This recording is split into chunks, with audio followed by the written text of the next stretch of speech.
these are you can have this download as well for free. But if you like to be a member of our FFC Thai, you can join us as well. If you are in a country where there is still no FFC, you can join us. But soon there will be FFC Vietnam. Soon there will be FFC Cambodia, and soon there will be FFC Myanmar. But right now we already have Thailand, Malaysia, Indonesia. So the largest real estate developers in Malaysia, in Indonesia, they are our members, and they are also president of FFC Malaysia and president of FFC Philippines, FFC Indonesia. So these are the thing about our FFC. So now let me just come to this. Sorry. Oh, sorry. This is in English. This is our monthly forum. This was the previous one. So now we come to our monthly forum today. And today, the first, according to our program, now we will have Mr. Gary Pithat to speak on how to boost property sales or agents dealing against COVID-19. This is an international advice. And afterwards, at around 3:10, there will be a Q&A. So Mr. Gary Pithat may do a solo from now to 3:10. And then at around 3:30, there will be a panel discussion by Mr. Eran Milo, Master Dr. Nina Soparat, and Mr. Wit Kun Vipat, Kuntana Vipat, and I myself will be the moderators. So before we start, you may see the very prestigious biography of Mr. Pithat. But let me show you, this is the book written by Mr. Pithat on why winners win. And this is a very interesting book, and he generously, kindly give me this book with his signature here as well. So this is the book that he wrote, and should be very knowledgeable. One of the very knowledgeable book that I read. So this is about Mr. Gary Pithat. Maybe he may kindly introduce himself later. Mr. Gary Pithat, are you ready to start, sir? Mr. Gary Pithat, you may turn on your and also your telephone, sir. Mr. Pithat, are you ready to start? Hang on, I'm just going to have to just change this. Okay. Yeah. Okay. Can you hear me, Dr. Sopon? Yes, sir. That's good. Okay. Look, I'm sorry. I've had no end of computer troubles just today, so I've had to move into my recording studio. While you were doing your introductory talk, I've been just swapping around rooms and computers. So you'll have to bear with me if I'm just a little bit slow with some slides and things. But thank you, Dr. Sopon, and distinguished members of the Thai Appraisal and Estate Agents Foundation. It's very exciting to hear what you were saying, Dr. Sopon, about FIAPSI and how it's spreading. It's a very fine organisation, and full of a whole lot of people who care about each other and who want to share their knowledge and who want to learn as well. It's a terrific organisation to be part of, as is the Thai Appraisal and Estate Agents Foundations. It's an honour to be able to spend time with you and your members. In our time together today, I'm going to do as much as possible to help you accelerate your property sales in this COVID new normal. And let me just see if I can. I'll just share. I'll share the slides with you, and I think that's probably going to be a little bit better to help your members follow along with what we're going to be talking about today. I'm going to do as much as possible to help you and your members accelerate your property sales in this COVID new normal. Now, when we think about it, if COVID is the new normal, then as salespeople, we must become used to getting results in spite of this pandemic. We're now in our second year of the pandemic. And when you think about it, what if this pandemic is to go for 3 years or more, or even 4 years? Would that mean that we put our business lives on hold because of this pandemic? Or as salespeople, do we look for ways where we can do business despite the challenging environment that's caused by the pandemic? Now, I believe that we're salespeople, and I believe that we're in the business of getting results, helping home sellers and home buyers achieve their goals. Now, some of these people and some of these clients of yours are also worried by the pandemic. They may have put their lives on hold, waiting for the pandemic to pass. But the question we should ask ourselves, as salespeople, have all home sellers and have all home buyers put their lives on hold? Statistics would indicate that not all people have. Some want to sell, some want to buy, and it's up to us as salespeople to find who those clients are who want to sell and who want to buy, and then help them to achieve their goals. Now, when we think about the market, over my 30-year career as a real estate agency trainer and a profit consultant, I've heard salespeople blame the market for their poor results. So they say, "Oh, yeah, things are really tough right now. It's the market. It's just not. There just aren't many sales being made." But these same salespeople, over the years, when the market is booming, when the market is up, and when everything that you list sells, I've never yet heard one of those salespeople credit the market because they've done well. They don't say, "Oh, you got a lot of great results. Congratulations." "Oh, no, it wasn't me. It was the market." So what they do is they blame the market when they're doing poorly, and they take all the credit themselves when they're doing well. But this is nonsense. You can't have it both ways. If you're going to blame the market when you're failing, you should give the market all of the credit when you're succeeding. In other words, your success has nothing to do with your skill and your ability. It's all about the market.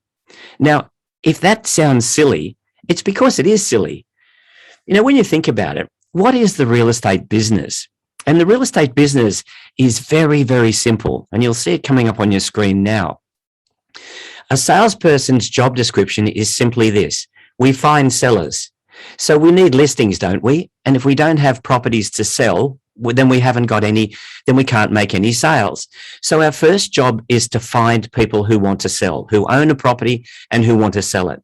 Our second job is to find buyers, people who want to buy in this current market. And then our third task is to match them up, match the right buyer to the right property, and then negotiate the sale. Now that's it. That's what all we do as salespeople: find sellers, find buyers, match them up, and negotiate sales. And we do this in every market. We don't blame the market. We don't blame the market. What we do is we learn to grow and to thrive regardless of market conditions. And I believe that to get out of any slump, to accelerate property sales, we've got to use we should use at least a time-tested formula. And this is the formula: goals, plans, and then competent action. So goals, plans, and competent action. This formula has carried me through a 3-year recession, a global financial crisis. It's lifted me from near bankruptcy, and it's now helping me navigate my business through a global pandemic. Now, put another way, goals, plans, and competent action, this can be put this way as well: why, where, and how. So why we do what we do, where we look for business to help us to achieve our goals, and how we go about winning that business. Now, look, I've got please, by all means, if I've opened up the chat box here at my end, and if anybody has any questions, please just enter enter your question into the chat box, and I'll be very happy to answer it as we go along. So goals, plans, and competent action. When we look at this, it can be expressed this way: why, what, why, where, and how. Why we do what we do, where we go looking for business to help us to achieve our goals, and how we go about winning that business, the how. Now, let's start with the first one, which is goals. Knowing why we do what we do. Now, sales by nature of the work that we do requires us to face rejection. Now, we're going to get people, when we look for business, we're going to be speaking with people, and we're going to ask them to allow us to present to them, to do a listing presentation. And then we're going to ask them to appoint us as their real estate agent. Now, we're going to speak to a lot of people, and we're going to ask them to appoint us as their agent. We're going to ask them to let us do a presentation. But a lot of those people are going to say no. And this is where it becomes important for us to understand that rejection is something that, as salespeople, we must learn to face, and we must learn to overcome rejection. So somebody says no, it's not as though they've shot us or anything like that. All they've done is they've said no, and they haven't said no to us as a person. They haven't rejected us personally. All they've done is they've said no to the proposition we've given them. Now, we must learn to overcome rejection. And this is where goals are important. Goals help us to get up and go and ask another person if they're interested in selling. And if they say no, because we want to achieve our goals, we get up again and we go and ask another person whether they would let us, whether they're interested in selling their property. In other words, we don't get beaten by rejection. We keep going in spite of rejection. Now, what will happen if you don't have goals? You'll be very easily discouraged. If the market changes, the restrictions of the pandemic continue for a good long while, if you don't have goals, you will become discouraged. And this is why I think goals are so important. You know, resilience is the ability to face adversity and keep going. And let's face it, sales can be a tough business sometimes. Don't get me wrong, it can be tough, but that's why it's so rewarding, because not everybody can face the rejection. Not everybody can learn and grow within their roles. Not everybody can set goals and plan and keep going. So that's why it's so well rewarded. So resilience is the ability to face adversity, but to get up and to keep going. And salespeople need this trait. And another trait that salespeople need is focus.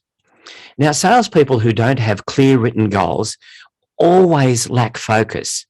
I say in my book that Dr. Sopon was so kind to mention at the start of this, my book, Why Winners Win. I say in my book, no goals, no hope. And I believe that a salesperson who won't set goals has no hope of succeeding in the long term in sales. And very soon I'll show you why. So salespeople, I speak with a lot of real estate business owners. I think you call them brokers. And if I ask them, what is the number one problem that you have with your salespeople, what they say is getting my salespeople to focus. And what they mean is focus on winning actions that get results. And at the top of the list is prospecting, looking for new business. So without goals, there's no hope of long-term success, because you'll too easily succumb to rejection. You'll too easily succumb to disappointment and discouragement. So this is why goals are so important. I truly believe that if we don't have goals, we won't have any reason to do what we do, to face rejection and yet still push on. The author Simon Sinek, Simon Sinek has a terrific TED Talk. And if you want to go onto YouTube and Google Simon Sinek's TED Talk, Start With Why, what he talks about in his talk is having a compelling why, a reason to get up and keep going, a goal that is so big that you want to achieve this goal that you'll face rejection, you'll keep going, you'll face discouragement, and you'll keep going. I truly believe that if we don't have goals, we won't have any reason to do what we do, to face rejection and still push on. this compelling why that Simon Sinek talks about. Why do you want to work hard? We don't work hard just to pay our bills. We work hard to achieve meaningful goals for ourselves and for our families. And this is where goal setting is so important, because goal setters are focused. Ask yourself, why do you want to speak to large numbers of prospective clients? Asking whether they want to sell their properties. Why would you want to do that? Why would you want to keep facing rejection? The answer, to achieve your goals.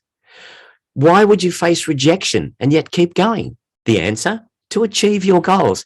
You need goals, and I'll show you shortly how to set them.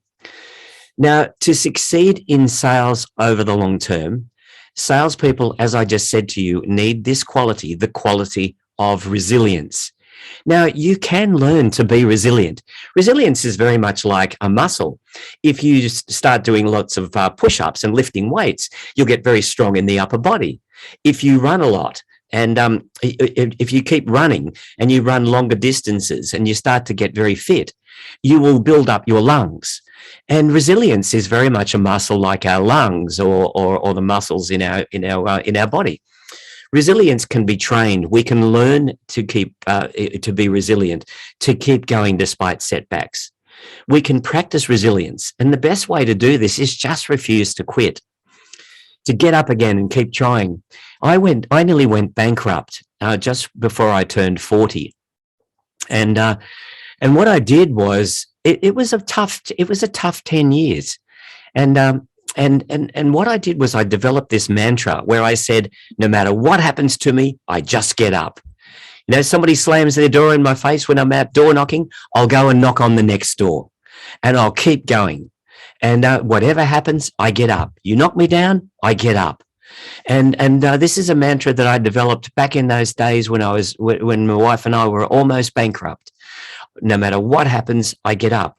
And what I find is that over time, you become more resilient. You just know that no matter what comes your way, you're going to keep getting up and you're going to keep going. So you feel as though the market's difficult at the moment. Okay, you'll focus on what you can do to make sales in this market. The pandemic causes lockdowns. We've been in lockdown in Sydney, where I live, and in the state where I live.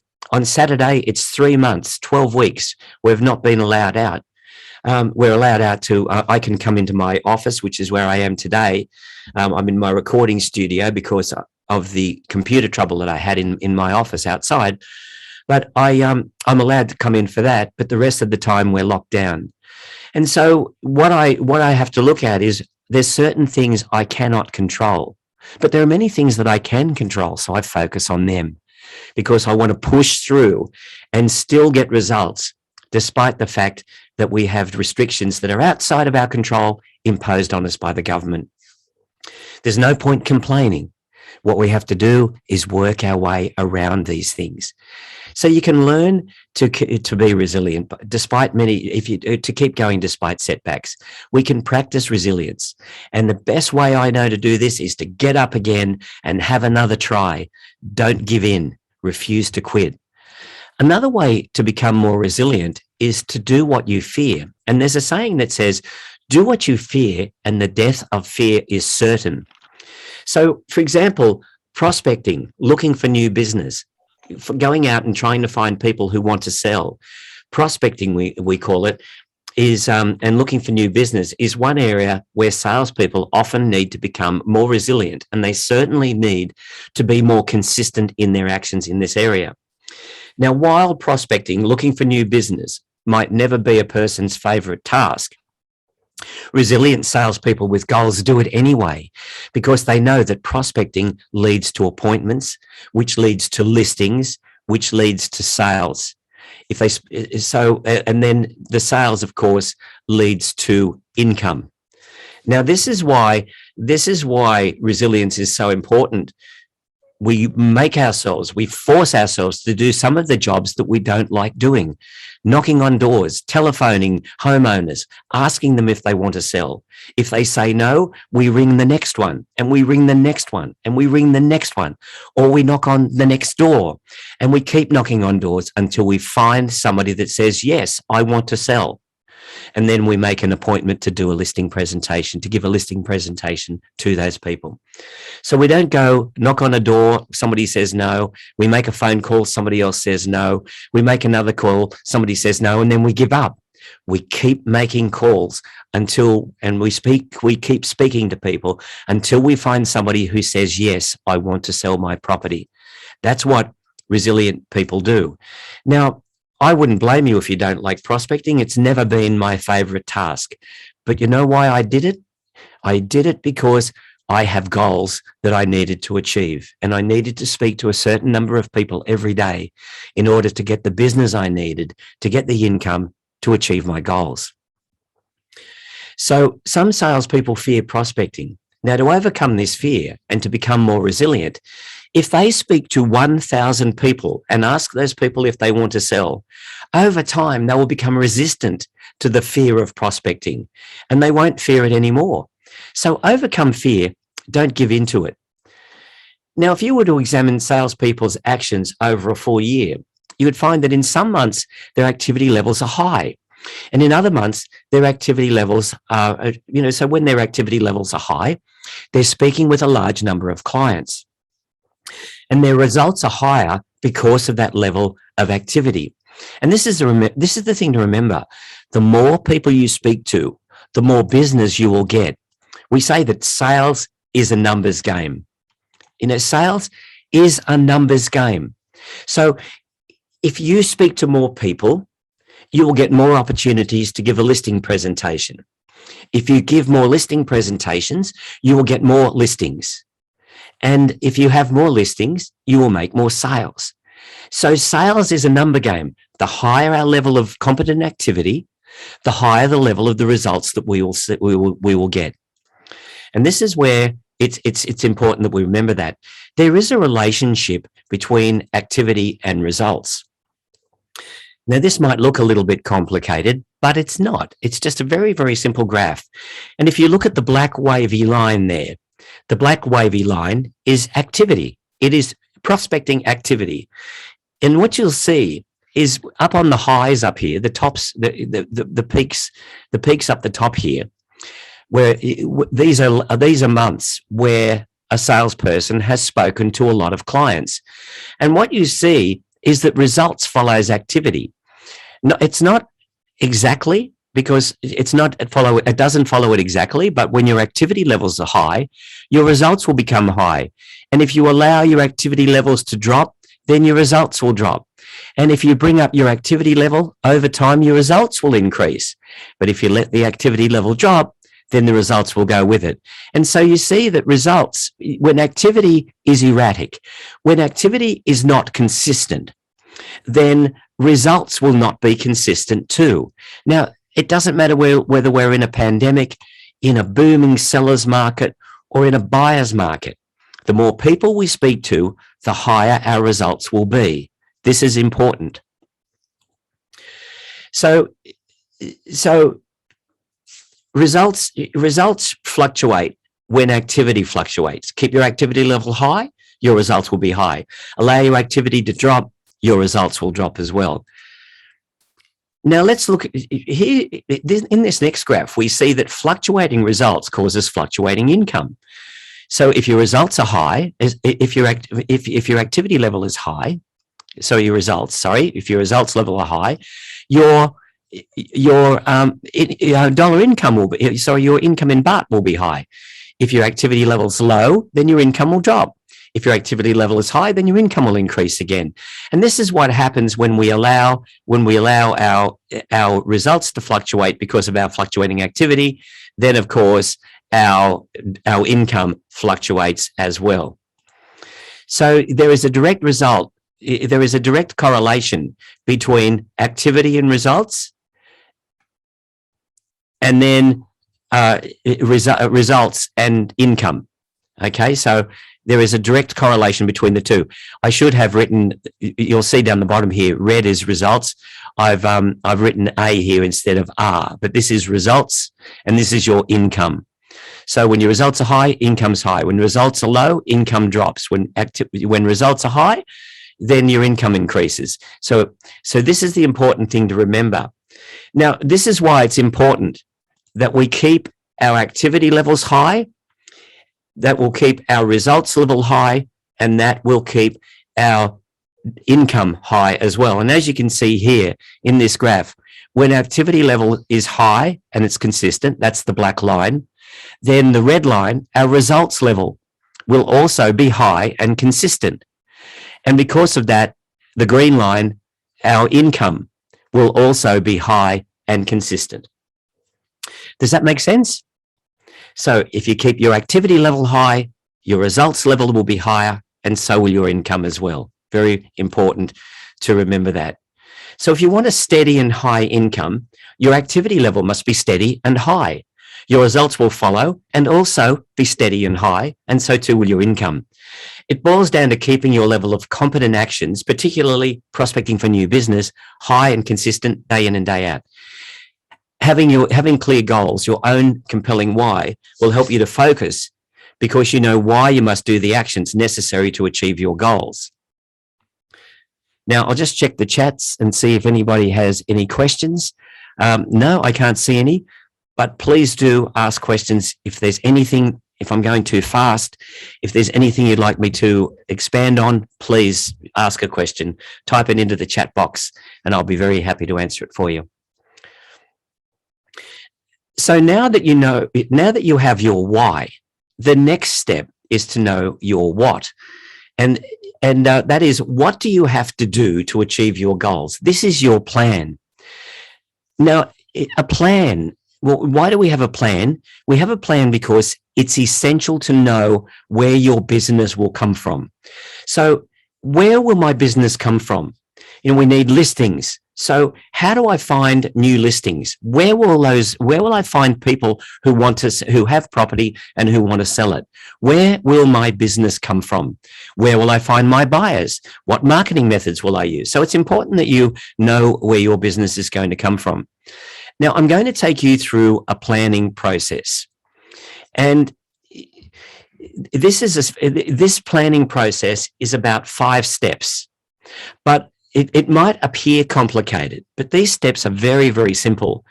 These steps are also necessary if you want to increase your results and your income despite COVID. Now, the first step in planning is, so if you're going to put a good plan together, you need to calculate the income you require for the year.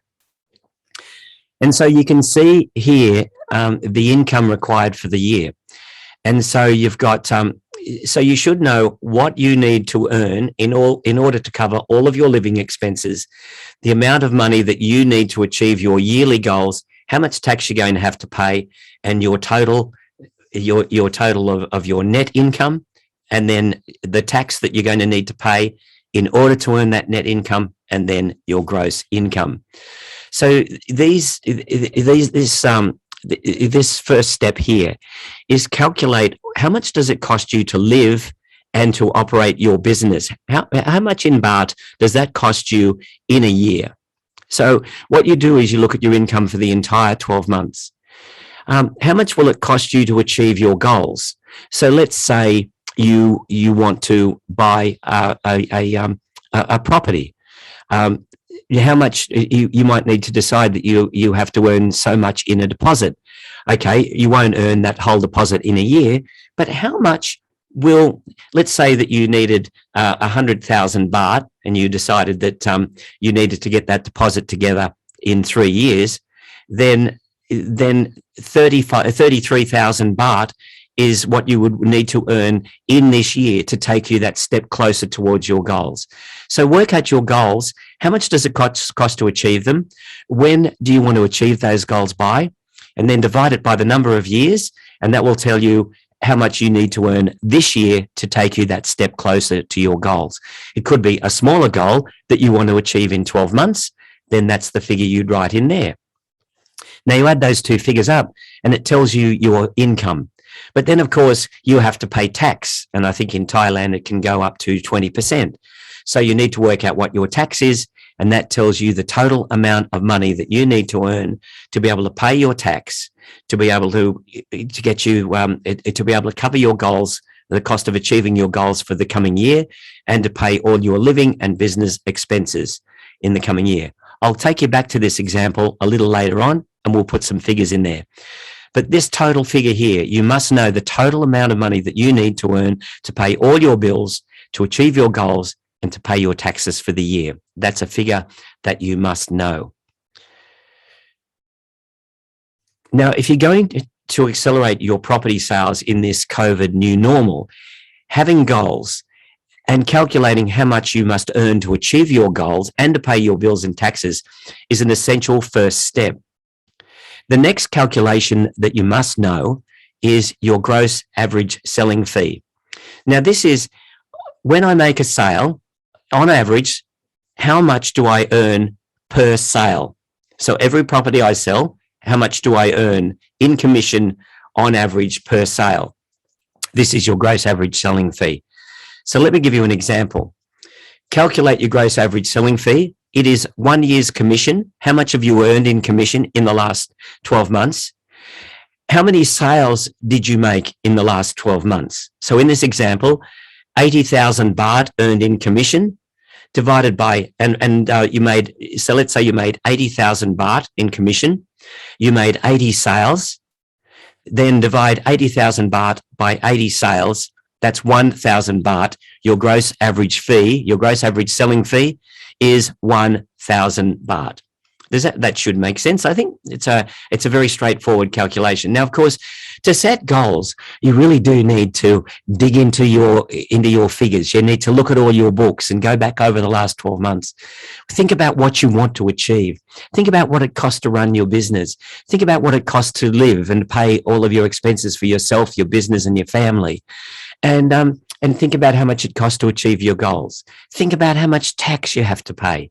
And then that gives you the total amount of money that you need to earn in 12 months to be able to pay all your bills and achieve your goals. And then go back into your records again and look at the total amount of money you earned in commission in the last 12 months. And then divide that by the number of sales you made over that same period. And that gives you a gross average selling fee. It's a straightforward calculation, but it's an important one. Now let's go back and have a look at how we put these two steps together. I started off by giving you this first step, the income you require for the year. Okay, now let's put some figures in here. Let's take an example of living and business expenses of 20,000 baht. Cost of your goals, to achieve your goals, you want to earn 20,000 baht in the year. This means your net income, the total, will be able to pay all of your expenses and to achieve your goals for the year is 40,000 baht. Now, how much tax are you going to have to pay? Let's say it's 20%, 10,000 baht in tax. Your gross income, you would expect to earn before tax 50,000 baht. Okay, so that's the first step. The second step is calculate your gross average selling fee. So in our example that I just took you through, our gross average selling fee is 1,000 baht. Now, the next step is calculate the yearly sales required to earn your yearly income. So let's say our gross income is, the gross income that we require is 50,000 baht. Our gross average selling fee, so our gross income divided by our gross average selling fee equals the number of sales that we need to earn our gross income. In this example, 50,000 baht, which is our income that we want to earn here, divided by 1,000 baht, which is our gross average selling fee, that equals 50 sales. Now make 50 sales in 1 year, you'll earn enough money to cover your expenses, achieve your year's goals, and pay all your taxes. Now, there's only 2 steps to go. Now, I know that this might seem complicated, and I know that there is some work that you need to do, but the reward in doing this is that you have a clear plan of what you need to do to take yourself away from this COVID new normal and to be able to earn the kind of income that you want to earn, despite what's happening in the marketplace. You're setting goals. You're working how much you need to earn to achieve those goals, how much money you need to cover your expenses. You work out a gross income. You work out what your gross average selling fee is, and then you work out how many sales you need to make in order to achieve your goals, cover your expenses, and earn the gross income that you have planned to get. Okay, now that's step 3, and that's where we're up to now. We need to make 50 sales. Now, your plan is evolving, and you have 2 more steps to go. In our example, you now know that you must complete 50 sales in the year to earn a gross income of 50,000 baht, which will cover your expenses, your goals, and your taxes for the year. The next step is to calculate the number of listings you need in order to make 50 sales. Now, I'm going to talk to you later about how to do this, but from today onwards, you should only list properties exclusively. And this is why. Exclusive listings should be your standard. I suggest that you either list exclusively or not at all. So how many exclusive listings do you need in order to make 1 sale? Now, there's a ratio that I don't expect you to know now, but as you list more properties exclusively, you'll see a ratio become more obvious. If you accept open listings now, until you have 6 months where you've only listed properties exclusively, you won't be able to calculate your list to sell ratio, but you can estimate it for the purpose of achieving your goals. To calculate your list to sell ratio, the number of exclusive listings that you earned, that you made, or that you achieved in a year or in 6 months, divided by the number of sales over the same period, that gives you your list to sell ratio. So let's say, for example, you have 100 exclusive listings divided by 50 sales, that will give you 2. So you need 2 exclusive listings to make 1 sale, a ratio of 2 to 1. So you need to know this ratio, because what this tells you is that you need to get 2 listings for every 1 sale that you want to make. So in our plan back here, to earn $50,000 with a gross average selling fee of 1,000 baht, we need to make 50 sales. In order to make 50 sales, if we have a list to sell ratio of 2 to 1, 2 exclusive listings to 1 sale, then we need 100 exclusive listings to make our 50 sales. So this is an important calculation.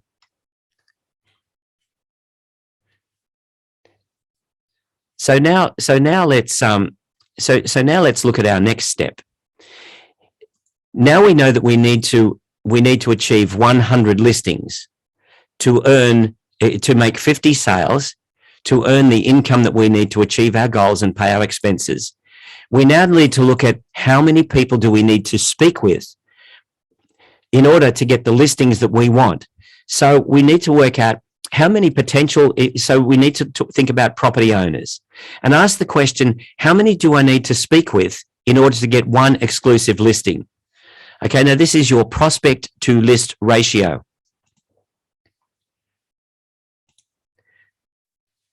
Now, how many people must you speak with to get a listing? That's the number of prospecting calls by the number of listings you've achieved. This equals your prospect to list ratio. So for example, if we speak to 500 people, in other words, if I spoke to 500 homeowners, whether they were property owners, whether I phoned them or I knocked on their doors, if I spoke to 500 people, and as a result of those 500 people I spoke to, I listed 5 properties. Now that's properties you actually listed.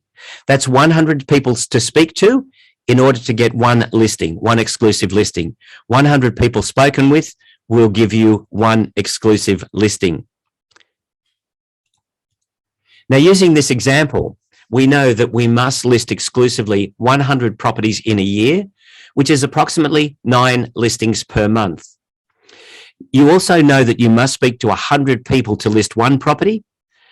So to list 9 properties in 1 month, you must speak to 900 people every month, or approximately 45 people spoken with each day. So it might appear to be a long process, but once you have planned from your income down to your gross average selling fee, down to the number of sales you need to make each year, worked out the number of listings you need to achieve, and how many people you need to speak with every day in order to make those goals become a reality, then your goal is, your plan is very, very simple.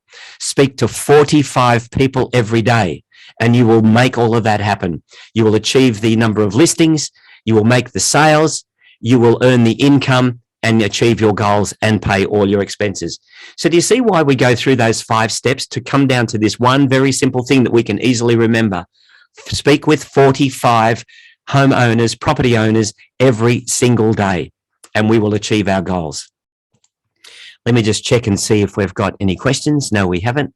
Okay, so now let's move on now. That is how you plan. And I urge you, I encourage you as much as possible to go back over the recording of this and look at those 5 steps and work them through using your own figures and distill your daily activity down to the number of people you need to speak to every single day. I promise you, it will change your business life.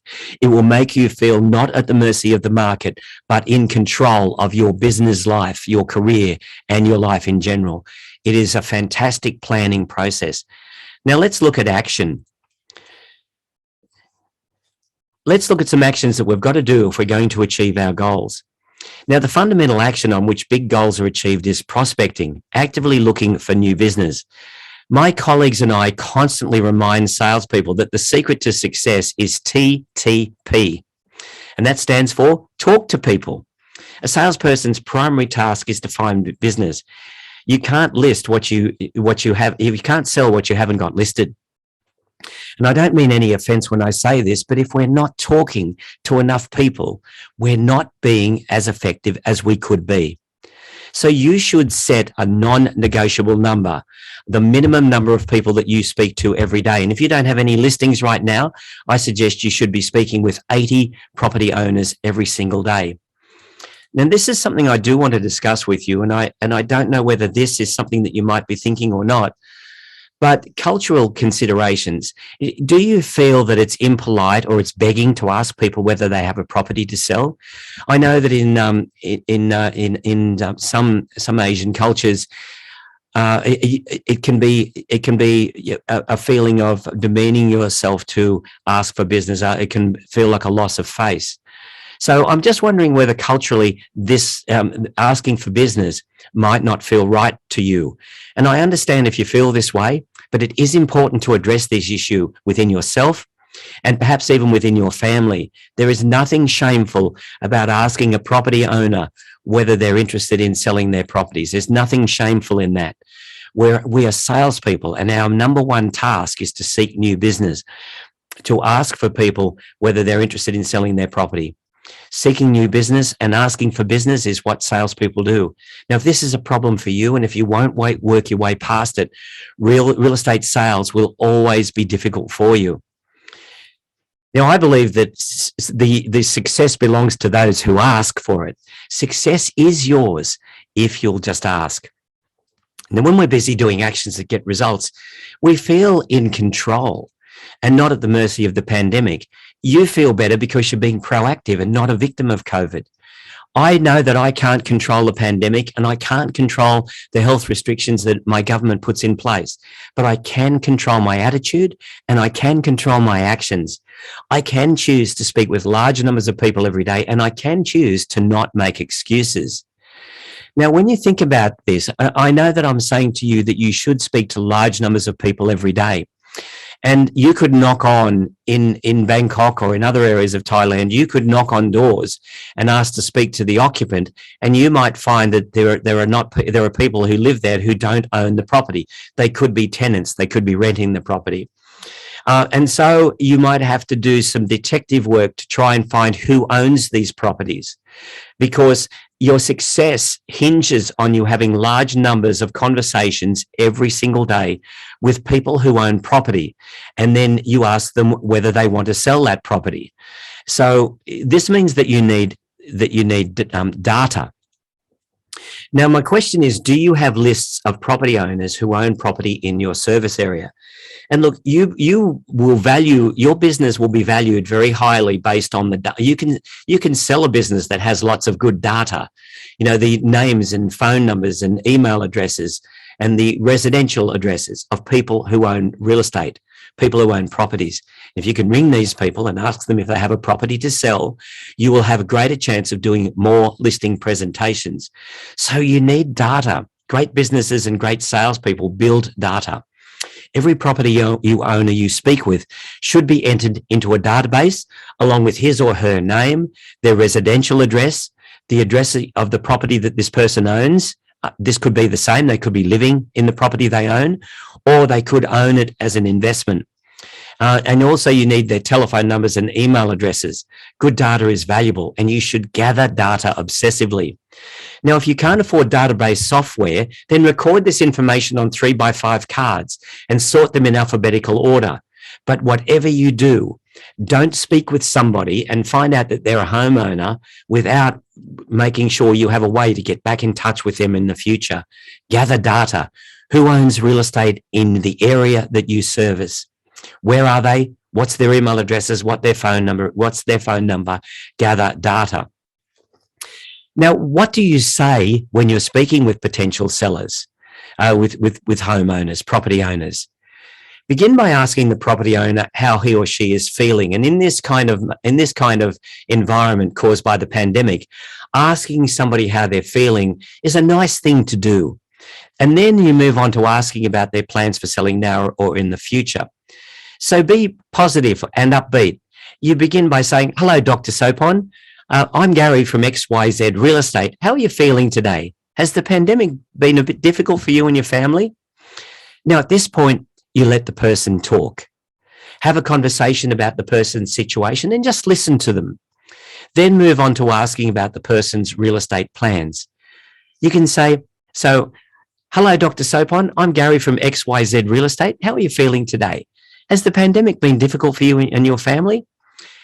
And then the next thing that you do is you move on to saying this. Some property owners say that they'd like to sell their property, but they put their selling plans on hold because of the pandemic. Have you given any thought to your real estate plans now or in the future? Do you have any plans to sell your property or perhaps even buy another one? So, hello, how are you? And then we ask whether they're thinking of selling or whether they're planning on buying. We ask them what they're planning on doing with their real estate. Now, the client might ask how the market is. And when anybody asks you how the real estate market is, you always say this: "I'd sell more properties if I had more listed." And that is always the truth, okay? How's the market, Gary? "Oh, I tell you, I'd sell more properties if I had more listed." That's the truth. Now, if the client doesn't want to sell now, or get permission to stay in touch and keep this person up to date with the market and the recent sales that have been made. Enter that person into your database and stay in touch. Now, before you complete the conversation, ask one more question. "Thank you for your time, Dr. Sopon. One more question before I go. Would you know of anybody, a friend or a relative, who may want to sell their property or perhaps buy another one?" So we ask for a referral. So I'll take that script from the top. "Hello, Dr. Sopon. I'm Gary from XYZ Real Estate. How are you feeling today? Has the pandemic been difficult for you or your family?" And then we move on to, "Look, some property owners say that they'd like to sell their property, but put their plans on hold because of the pandemic. Have you given any thought to your real estate plans now or in the future? Do you have any plans to sell your property or perhaps even buy another one?" And if the client says, how's the market now? And you say, "I'd sell more properties if I had more listed. Do you want to sell your place?" And so you ask the question. And then if they don't want to sell now, get permission to stay in touch, keep them up to date. And then before you go, say, "Thanks for your time, Dr. Sopon. One more question before I go. Would you know of anybody, a friend or a relative, who may want to sell their property or perhaps buy another, or perhaps buy a property?" Write down any referrals that you're given and remember to keep this person updated about the conversation. So if they say, "Well, yes, I've got a relative, my cousin has been talking about selling his property. Well, would you mind if I contacted your cousin and said that you gave me their name and I suggested I call?" And if they give you that name, after you've spoken with the cousin, always ring that person back and just say, "Thank you. I really appreciate you giving me that name. Your cousin is probably not going to do anything for about 6 months, but look, I do appreciate you giving me this person to speak with. And I just want to let you know that I'm be grateful for anybody that you can think of who is thinking of selling. So you send them a small gift and a thank you note. Always remember that a small gift and saying thank you is courtesy that will pay you dividends in the long term. So just a little gift with a thank you note and your business card saying thank you for referring me to your cousin. I do appreciate it.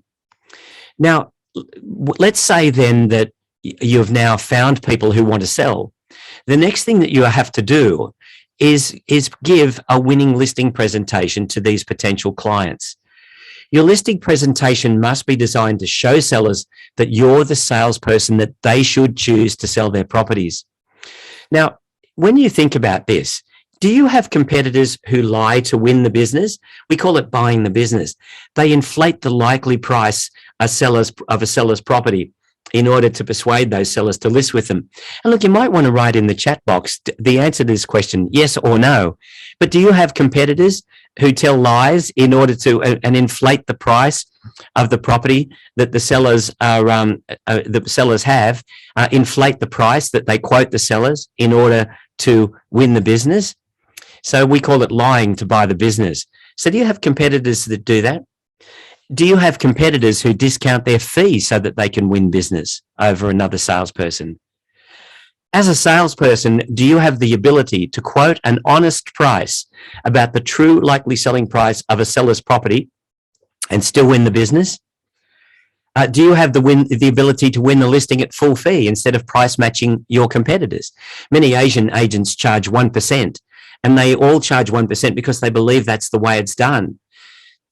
So what this means is that their fee is regulated by the competition, but not by the government. So if you have an ability to do a great listing presentation, then you'll be able to get a higher fee than a typical real estate agent would get. The other question I have for you is, do you have the ability to list property exclusively? Now, your listing presentation is the greatest opportunity that you have to persuade property sellers that you are the one agent who can get them the highest price for their properties, and that you're worth the fee that you charge, a fee higher than your competitors. Your listing presentation is worth getting right. Now, here is a point to consider, and it's a point that I touched on earlier, and this is why you should list exclusively. The reason you should list exclusively is that you need 10 open listings to get the same result as one exclusive. So if you have 10 open listings on the book, on your books, you will, and you only had one exclusive listing, you will get the same result as if you had 10 open listings. But you see, open listings, they don't give you any control, and you don't get any commitment from the sellers. You can't get price reductions because other salespeople can benefit your work. If you convince the sellers to reduce, then all of those others to reduce their price. So if you talk the sellers into reducing their price, the other salespeople can bring buyers through that property and quote that price as well. So you do good work, but every other salesperson, all of your competition, get benefit from it. You can't work properly with open listings. You can't negotiate hard to get the highest price from the sellers because the buyers can go to a weaker agent and negotiate a lower price and therefore pay less. So you can say to sellers, I can't negotiate the highest possible price, when the buyers can leave me and go to somebody who is weak and who will be easy to negotiate with, and who will end up negotiating a lower price to bring to you. So you can't guarantee sellers the highest price with open listings. The only way to list is to list exclusively. You'll list fewer properties, but you'll have more control. So let's look at some listing presentation basics. Here are some tips to help you put together a winning listing presentation. Now, this topic can easily take one day to cover properly, so I'm going to give you some tips, but I won't have much of a chance to give you much more. Now, throughout your presentation, there's one thing that you must always prove to sellers above all.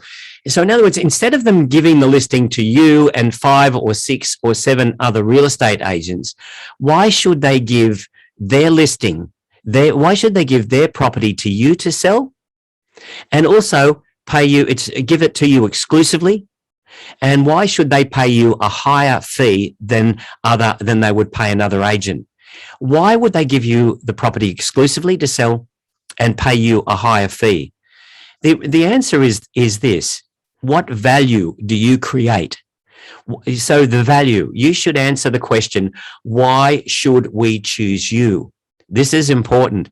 What can you do for clients? And you might want to write this down. What can you do for clients that other agents can't do? Now, this should be something that's skill-based. Can you negotiate a higher price? Can you prove that you're a great negotiator? But not anything like free advertising. But you've got to be able to build value. They've got to see value in having you as their agent rather than anybody else, or giving the listing exclusively to all of these other agents. So why should I choose you? You're going to be thinking like the seller and answer that question for them. You have to give them compelling reasons to choose you as their agent, to give you the property exclusively, and to also pay you a higher selling fee. Now, before we go into our listing presentation with clients, we want to make sure that selling is the right thing for them. And so we do what I call the deep dive. And the first job that you need to do is determine whether selling a property now is the right thing for these clients or not. So you should determine whether they should sell. And where ethics, honor, and integrity should make us want to be sure that we're giving the right advice to clients. So we need to know whether they should sell. So the first thing you do is get to know the clients. And what you want to know is, when they sell, what will they do with the money? What are their goals? And look, as salespeople, we've got to ask this question. If you sold this property, may I ask, what would you do with the money? Would you buy another property? Would you renovate the one you're living in? What would you do with the money? Okay. And you've got to know that they have a goal. Otherwise, they'll sit on the market at a high price and they won't sell. They'll reject really good offers because they don't have a clear reason to sell. So you need to determine, why should these people sell? So can you determine a clear reason why they should sell? And the question that I always like to ask is, how will your lives improve after you sell this property? It's an important consideration. Knowing the answer to this question will help you understand how important it is to these sellers that they sell their property now. And they must have goals, and you must know what those goals are. And this is very important. Find out what is important to the clients when selecting an agent. What will help them to decide which is the best salesperson to them? So if they say, oh, it's an agent that has a good marketing campaign, or it's an agent that who I believe could negotiate a higher price for me. You want to find out what is going to make the sellers comfortable choosing you as the agent. So before you start demonstrating why you are a good agent, you want to find out, what are they going to do with the money? What are their goals? Will their lives improve after they sell? And also, what is important to them when it comes time to select an agent? So if you can get them to answer these questions, you have a lot of information that you can use to prove to them that you are the best agent for them. So this is very, very important. Now, I'm going to show you a couple of things that you might want to consider when you're listing a property. Selling a property can be likened to a roadmap. And these are the areas you should think about. Agent selection. Will they choose their agent? And this is important. Will they choose their agent based on skill? So in other words, an agent that they think can get them more money from the buyer than any other agent can get? Or will they make a price decision? Will they choose the agent that charges the lowest fee, or the agent who inflates the price in order to induce them to win to list with them? So will they make a choice based on price or skill? Because in life you get what you pay for, don't you? And this is what you can ask them. In life you get what you pay for. If you choose a cheap agent, you might end up selling for a cheap price. So that's one thing to consider. The next thing is the method of sale, which is this one here. Will they sell with an open listing or an exclusive? Now, some agents promote auction in Asia, but this almost always gets a lower price. With open listings, you cannot negotiate the highest price from the buyers, and they can go to another agent who won't push as hard for them to pay more. So think about the method of sale and show them why listing exclusively is best for them. And the reason it's best for them is that you can negotiate like a tiger to get the highest possible price for them. And this is important.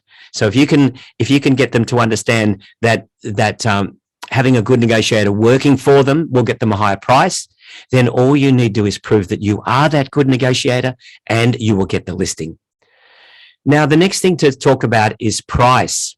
Now, overpriced properties don't sell. They do not sell. Even worse is that they create a negative buyer impression. People think that something's wrong with a property that sits on the market for a long time. And so they think that there's either something wrong with the property or that the sellers aren't serious about selling it. So what should happen is that you should start, the sellers and you should start the listing at a price where buyers will inquire. No inquiry means that the property is on the market at too high a price. And so as a salesperson, one of your duties is to make sure that that you've got your properties situated so that they sell.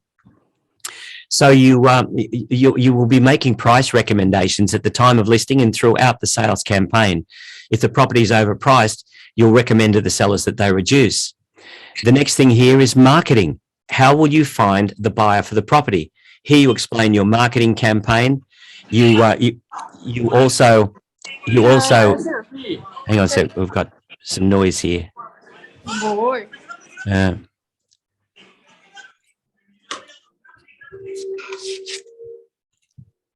Okay, sorry, I'll just mute. Yep, okay, just muted everybody. Good. Okay, so it's important that you talk about the marketing that you do. And it's important that you don't pay for a lot of marketing in order to win the business. This can be a listing on your local. So how do you market the property once you've got it? It could be a listing on your local property portal, such as Property Guru. It could be your local, it could be a boosted Facebook post. It could be the contact that you make with buyers in your database, telling them that you have a property to sell. So how do we find your buyer is a question that the sellers will want you to answer. And what is your marketing campaign? Explain that to them and show them why it's so much better than your competition. Now, be careful with marketing. No amount of marketing will sell an overpriced property. Another consideration is who pays for the marketing. You can build marketing costs into your fee and charge more, or charge the seller separately for it. Talk about the next thing is inspections. How will you conduct buyer inspections? Do you conduct open homes, or do you take the buyers through the property individually, make appointments with the owners to bring the buyers through? Explain what you do and explain why your method is better. Negotiation is the next one. Or proving your negotiation ability is one of the most important things that you'll do. So please study negotiation and think about this. How will you demonstrate your ability as a negotiator? Do you study negotiation? Can you prove your negotiation abilities to sellers? You might show sellers letters and online reviews from property sellers who sold with you and who say that you got them a higher price than they would have accepted.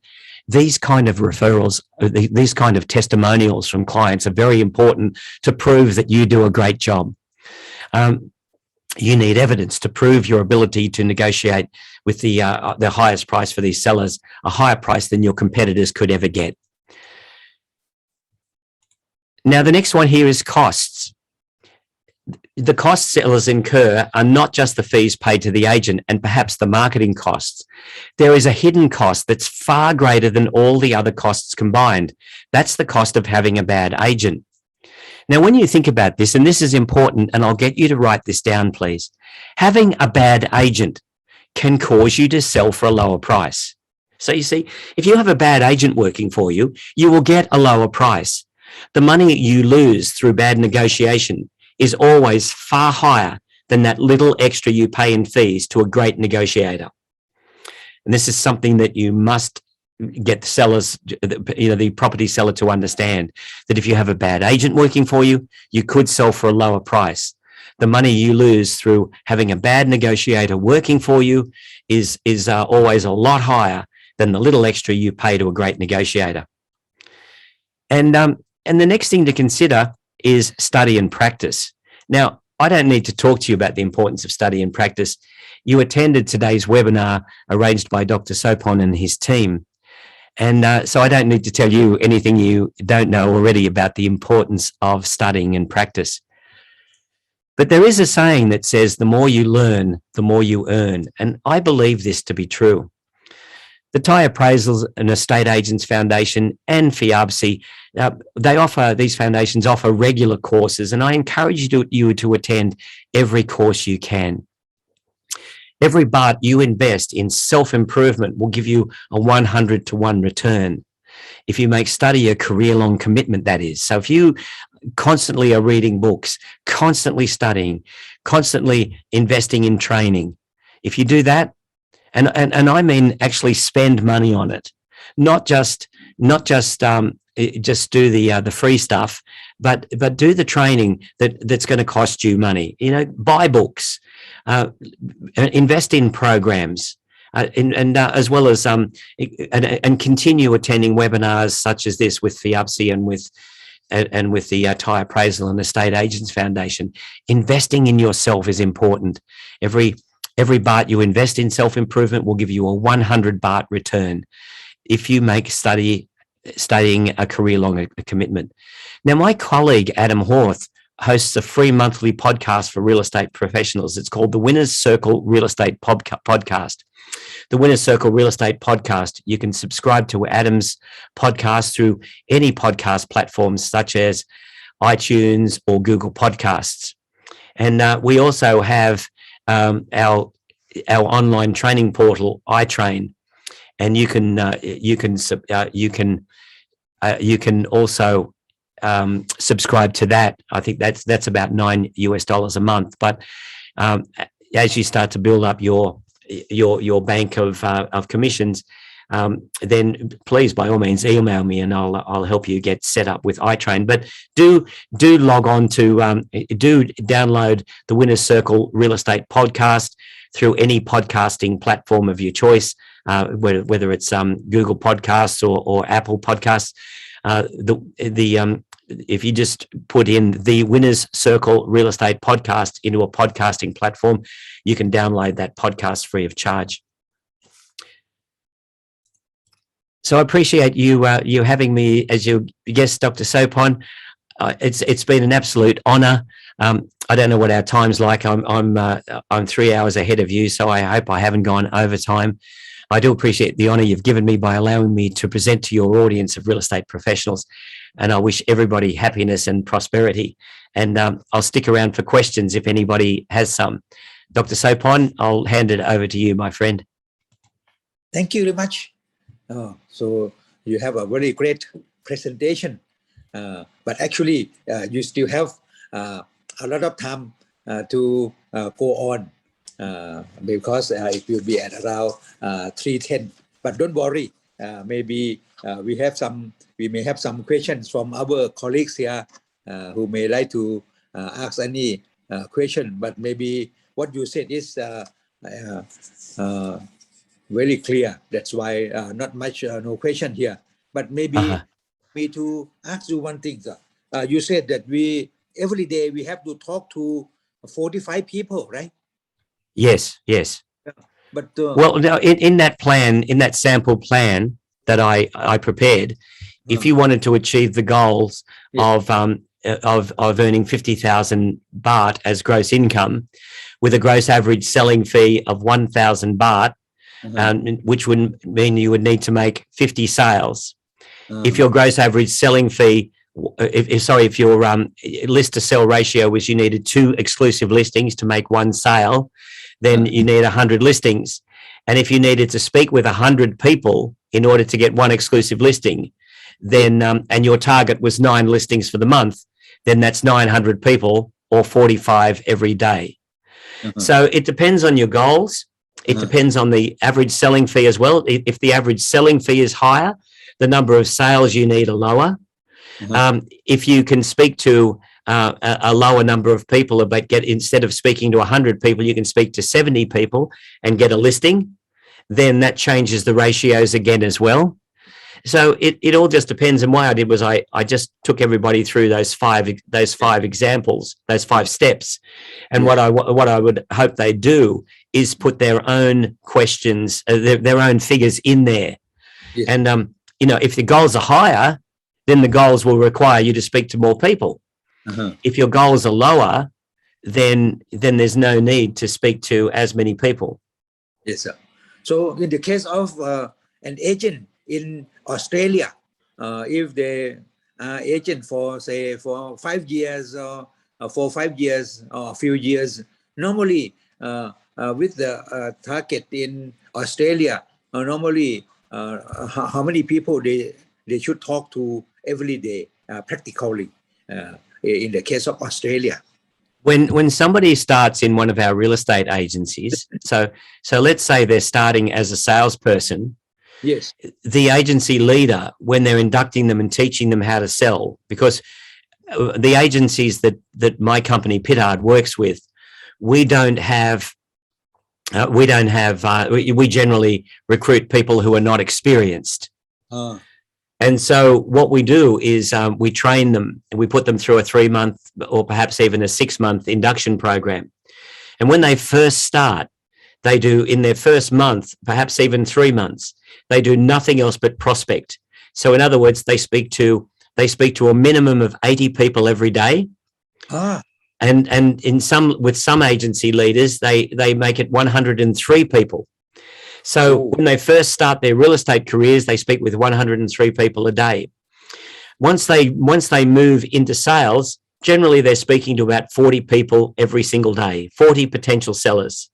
And speaking with 40 people every day keeps the prospect pipeline full. So that you've got people coming in into the top of the funnel that are selling at some point in the future. And by continuing to keep talking to those people, following them up and speaking to new people, you're putting them into the top of the funnel, and coming out the bottom are people who are ready to sell now. And those are the people that you speak with about listing their property. You give a listing presentation.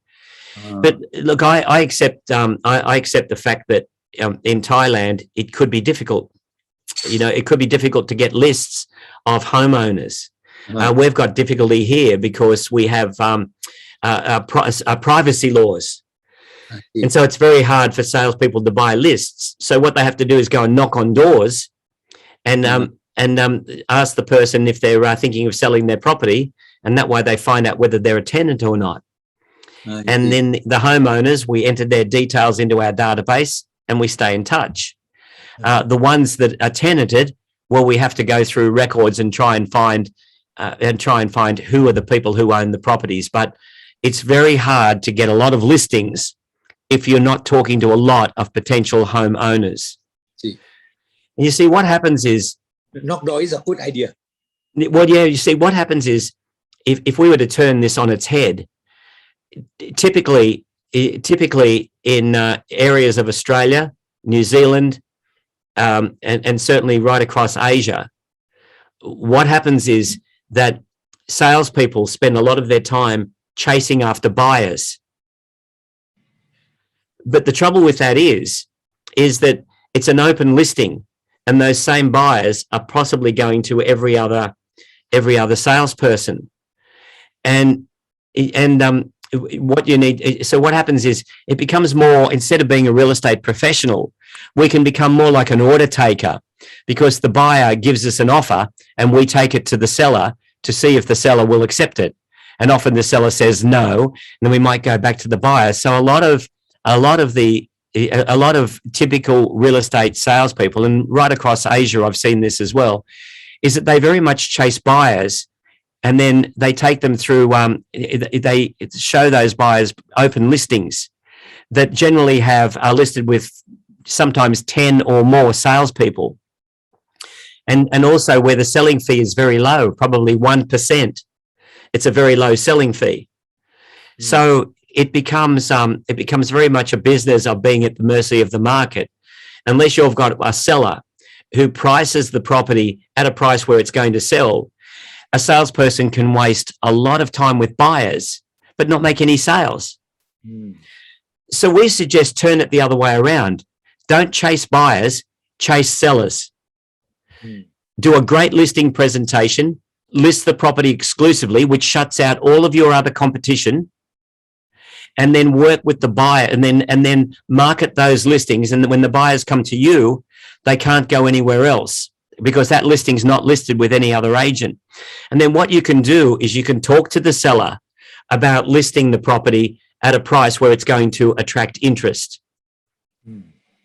And this is where, you know, when you asked me the question probably 2 months ago, how do you make more sales during these COVID times? And I said it was a long answer. Really, the answer is don't chase buyers, chase sellers. List properties exclusively, get better at listing exclusively so that you can convince sellers that you are a really good agent and that they should list with you and they should pay you a higher fee. And then take buyers that market that property, take buyers through that property. And then if the buyers think the property is too dear, you can go to the sellers and talk to them about reducing the price. I see. And this is why knowing their goals is so important. You know, what are they going to do with the money? So if they say, well, look, you know, we're going to buy a new home, and you can say to them, if they won't reduce the price so that we can attract buyers, we can say to them, look, you want to buy that new home. By keeping this property overpriced and no buyers coming to have a look at it, you're stopping yourself and your family from moving into your new home. Yeah. You see, you can have the conversation, but you can't if it's an open listing.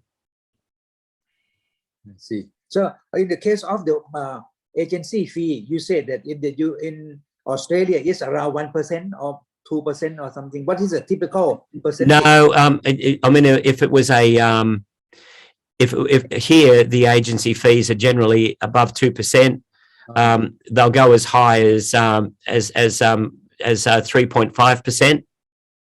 I see. And you get it from the buyers or from the seller? From the sellers. I see. So it's an exclusive listing, and the seller agrees to the selling fee once the property is sold. So let's say that a property is selling for $1 million, then the selling fee will be 2 million. It will be the selling fee will be 20,000 Australian dollars, which I think is about 60 or 70,000 baht. So in the case of the sale of a house, on the average, what is the number of days after you release? How many days you can close the deal? Well, you know, this is the sales, property sales in most areas at the moment are on the market for about 33 days, 33 to 35 days in some areas. Oh, in Thailand, maybe more, maybe 3 months or more. Yes, but you see, then we come back to what I said about the price of the property. You see, if you were to ask the question, if you were to ask the question, are all of these listings half price? If all of these listings were half price, would it sell? Well, then the answer is we'd be making a lot of sales. I can see my friend John Sexton online. I haven't seen him for a long time. It's good to see you. Well, almost see you, John. But yeah, it's the thing is that a lot of the time when salespeople list open listings, Dr. Sopon, what happens is they're listing open listings, and so they don't have any. They have no control over the price the property is on the market at. And I mean, when I say control, if I have an open listing and I go and explain to the owner why the property price needs to come down, it doesn't come down for just my buyers. It comes down for every other salesperson who has that open listing. And so often I can do the work with the seller, but the property sells to another salesperson's buyer. But they've capitalized on my good work. So what we need to be thinking about is if we have the property listed exclusively and that's sitting on the market for 3 months, 4 months, then we know it's overpriced. So we can go and sit down with the seller and say that I know you want to buy this new home. I know you want to buy this new property, and you need to sell this one first. So we need to bring down the price of this property to get it sold. Now, there's a lot of things you can do to talk with sellers about repositioning price, and we don't have a lot of time to go into those things today, but there's a lot of things that you can do to talk to sellers about it. But the most important thing you need to know is, what are they going to do with the money? What is their goal when they sell? And if they've got a clear goal where they want to sell the property, and if it's on the market for 2 weeks and there's no buyer interest, well, then it's overpriced. Let's bring the price down a little bit and see, and put it back to the market and see if we get more interest. And if it doesn't sell in 2 weeks, if we have no buyer interest, lower the price again. And eventually there will be a price where a buyer says, that property looks interesting to me. And they'll inquire about it. So you reduce your time on the market by reducing the price that the property is on the market at. And this is a conversation that this is why we need to have exclusives. We need to be talking to our sellers all the time about feedback from the market. And no inquiry is loud and clear feedback that the property is overpriced for this current market. But you can see what I was saying about cultural considerations. Salespeople must become absolutely used to talking to sellers and saying, this price, we need to talk about bringing the property price down. We need to reposition the price in the marketplace so that you can get your property sold and move on and buy your new home. I see. Thank you very much. Normally in Australia, brokers or agents, do they have their own catchment area or their own local area, or do they sell property across Sydney or something? If you are in Sydney, you sell property theater and theater anywhere in Sydney, or you are in local market in the different local district or something. What is the normal practice in Australia, sir? Actually, I'll answer that question, and I'll talk to I'll answer Kuhn's question as well. Am I based in am I an affiliate living in Thailand, or am I based in Australia? Kuhn, I'm in Sydney, yes, Sydney, Australia, and I've spent a fair bit of time over in Thailand, and it's how I got to meet my friend who's online with me now, Dr. Sopon. But yes, I'm based in Sydney. But what a lot of the real estate people here do, Dr. Sopon, is they have their real estate agency, and then they service an area around that agency. Some agents certainly service wider and bigger areas, but a lot of that time is dependent on your team. A typical real estate agency here might have 4 salespeople working in it. I think some of your agencies, you have a lot more than that working under a banner. I see. So normally the average size of brokerage firm will be around 4 or 5 people. Yeah. Yep, that's right. Yeah, a big team is 8. Oh, I see. And since most of the agents are small and medium industry, small and medium enterprises. So do you feel it is difficult to compete with those international ones that have a large big conglomeration of branches, or many people, many branches, or any inferior to compete with those big ones? Huh? We have some of the big names here. We have names that you might know, say Coldwell Banker, and we have they're lesser known here, but we have a lot of the big franchise groups. The thing is, they're all individual businesses, and probably the biggest agency I can think of in Australia, and John, who is online, who's based in South Australia, he might be able to correct me on this, but the biggest one I can think of is based on the Gold Coast. It's a franchised office, and it has 60 commission-only salespeople working in it. But every other agency around that area, every other agent around that area would be about 4 salespeople. But you see, it doesn't really matter. A company is only as good as the salesperson it sends out to represent it.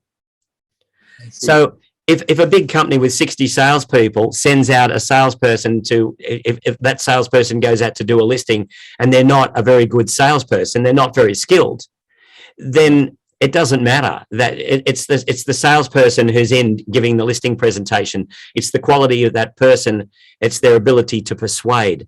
I've had a question being asked, does a real estate broker in Australia need to have a license to work? Yes, the salespeople need a license, which varies from state to state. And also the agency needs a corporation license as well. So, and a licensee in charge. So yeah, we need to be licensed here. The license requirements vary in the different states. But you know what? It's interesting that a lot of the problems and challenges that salespeople face in Thailand are absolutely no different to what our salespeople face here. Time on market, time on market, that can be directly controlled to a large degree by the salesperson who has an exclusive listing and has a good relationship with the people who own the property. Who's determined that the sellers have goals and who can talk to the sellers about the cost of not reducing, that you lose out on your goal if you don't reduce the price and get this property sold. That's something that everybody who's sitting in today can fix. As they build their skill and their ability to list a property exclusively, they can start to get more exclusives, and then they can start to work on talking to sellers about adjusting the prices so they get the property sold. But that's a common problem. When the market changes over here from a booming market, a seller's market, down to a seller's market, our salespeople will have to spend more time talking to sellers about the need to adjust their prices downwards to stimulate interest from buyers. And this is where it's important that we remember, if all of our listings were half price, would they sell? That's the question. And when we get salespeople that say, the sellers won't reduce, well, then we can talk about whether the sellers have goals or not. But and if the sellers have clear goals, well, then they miss out on their goal if they don't reduce. These are conversations we can have. But any challenge you're facing over there, we have here.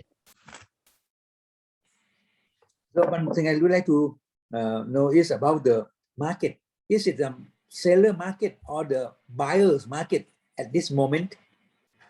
Speaking in Sydney, it's a seller's market.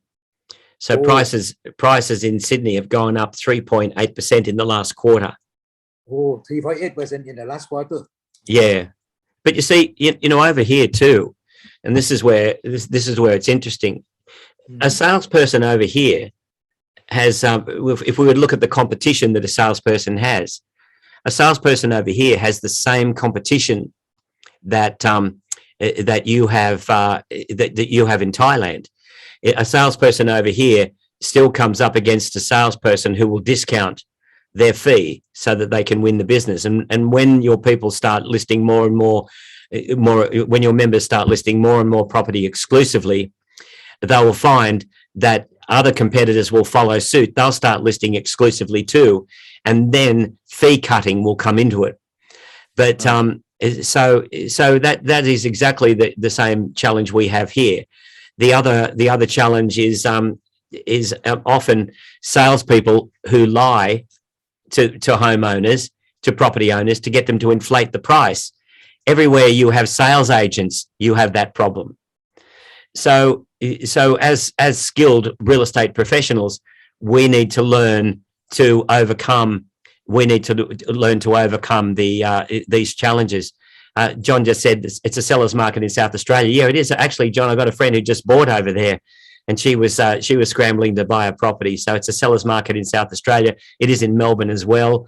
So all around the eastern coast. In fact, all of Australia, metropolitan areas are sellers' markets. There is a sign that it's starting to cool off a little bit in say the north of Queensland, but yeah, the market is just going crazy over here. But you know, having said that, you know, the problem is that every market throws up its challenges.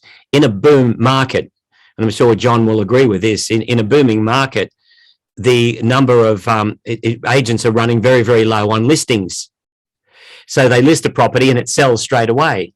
Well, that's great. They earn a commission, but they won't continue to earn income if they run out of listings to sell.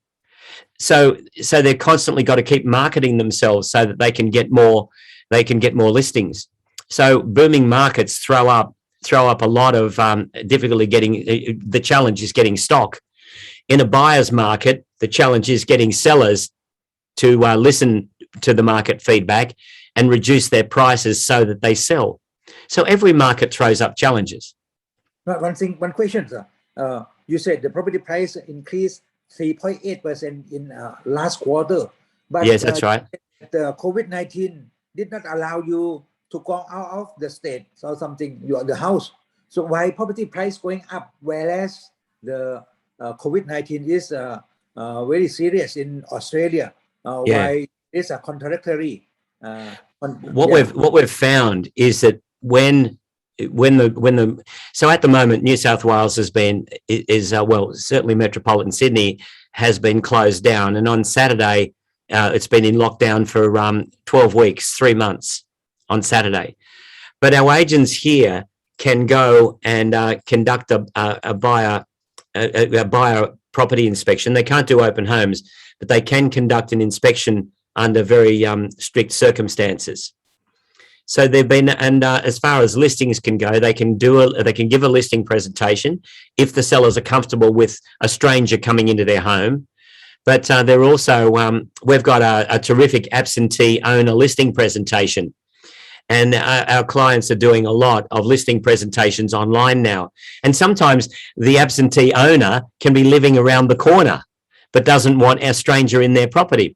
So our people can still do business. And what we find is, but in Victoria, agents can't go and conduct buyer inspections.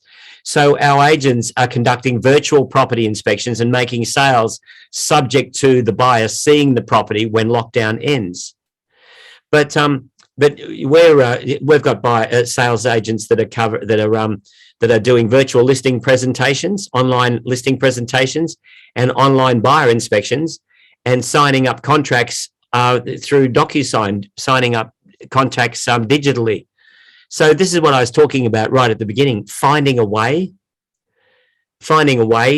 to get past COVID, finding a way to operate legally and safely, but not be immobilized by the conditions caused by the market. Another thing that we found was that the market, when Sydney or Melbourne opens up again, so everybody's been locked down, as soon as it opens up, everybody starts going crazy wanting to look at properties. Now they want to get on with their life. They want their life back. And so that's almost caused this little spurts, these little booms, because lockdown ends, everybody wants to buy a property. So that's it's interesting. Now you said something about the sellers. I mean the salespersons.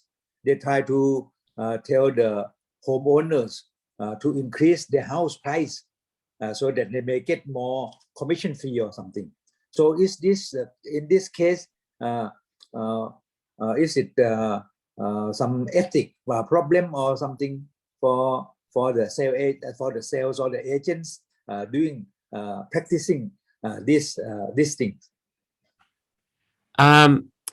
So do you mean are there ethical concerns practicing their listing presentation, listing exclusively, or asking sellers to reduce? You said sometimes the seller try to ask the home buyers, try to ask the homeowners to increase the price so that they can earn more commission or something. Is that the case? No, I mean the technical one of the dictionary definitions of an agent is actually a go-between. So where agents are actually intermediaries. So they're an intermediary between the buyer and the seller. But only one of those groups of people, either the buyers or the sellers, pay the agent's fee. Because in Australia, it's illegal. Well, at least it is in New South Wales. It's illegal to get a fee from both buyer and seller. So the agent's job be an intermediary to help match the buyer to the property, and then but I believe that ethically the sellers are paying the agent, so it's up to the agent to negotiate the highest possible price within the realms of fairness for the person paying them, which is the seller. Ethically, though, we have a duty to the buyer as well. I believe we have a duty to ensure that the property that we're helping them with suits their requirements as they've stated their requirements to us, and that the price they pay is fair for the market that they're in. Sorry, I misunderstood. So another question, sir. As a broker, like an agent or broker or salesperson who have been in this business, say for around 5-6 years, who are experienced salesperson already, normally, how much do they earn per year or per month on the average? Do you have some idea on this? Okay, let's look at the good ones and then the rest. So the mediocre agent, and this is a mediocre agent in Australia. Pretty well, we real estate businesses have to pay around about. This is the award salary legislated by the government. It's pretty well around about $60,000 right across the country now is about the minimum wage that a salesperson, the minimum salary that a salesperson gets paid. Generally, what happens is that the sellers will the owner, the broker, will claw back that salary by way of debit credit against the salesperson's commissions until that salary has been paid back, and then the salesperson can earn commissions on top. But generally speaking, the lowest a salesperson can earn, even somebody who's on commission only, if they haven't earned enough in commissions to meet the minimum wage, they have to be paid the minimum wage.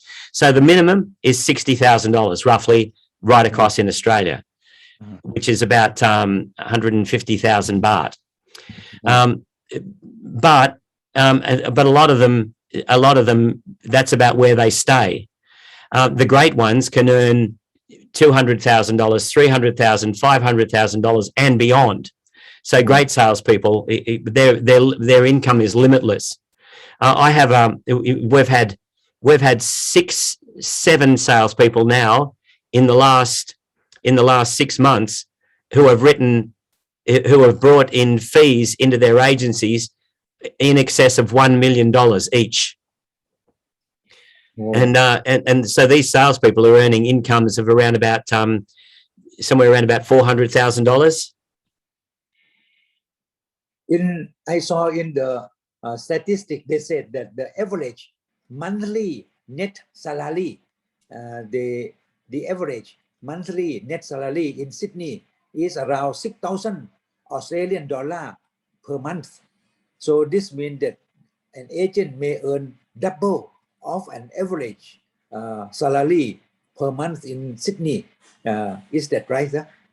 Well, yeah. But then again, if you were to look at the cost of living in Sydney, I mean, John just said we'd like our salespeople to be earning 2 or 3 times the average income in our area. So John would be looking at somewhere up around $200,000 per annum.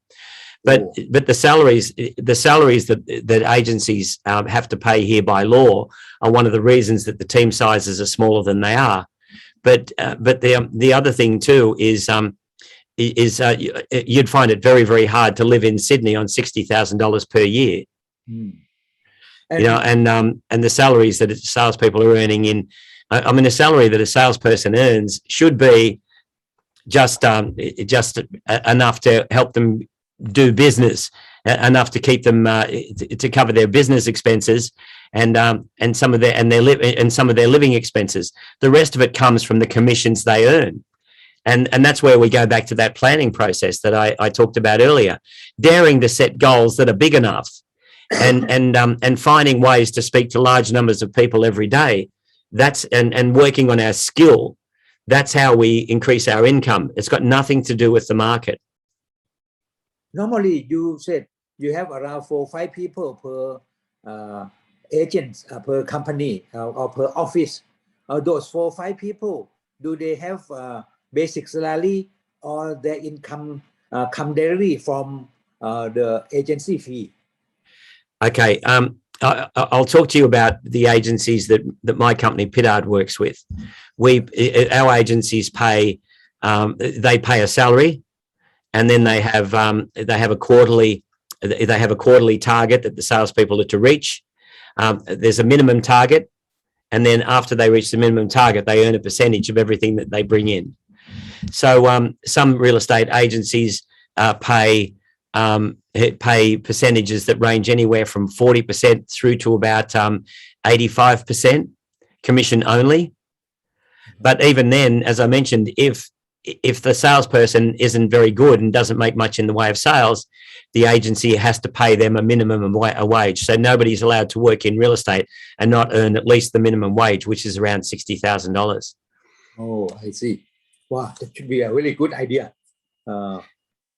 Well, yeah, it would. But you see, as a real estate sales professional, the salespeople that are sitting in on this today, they can control their own income.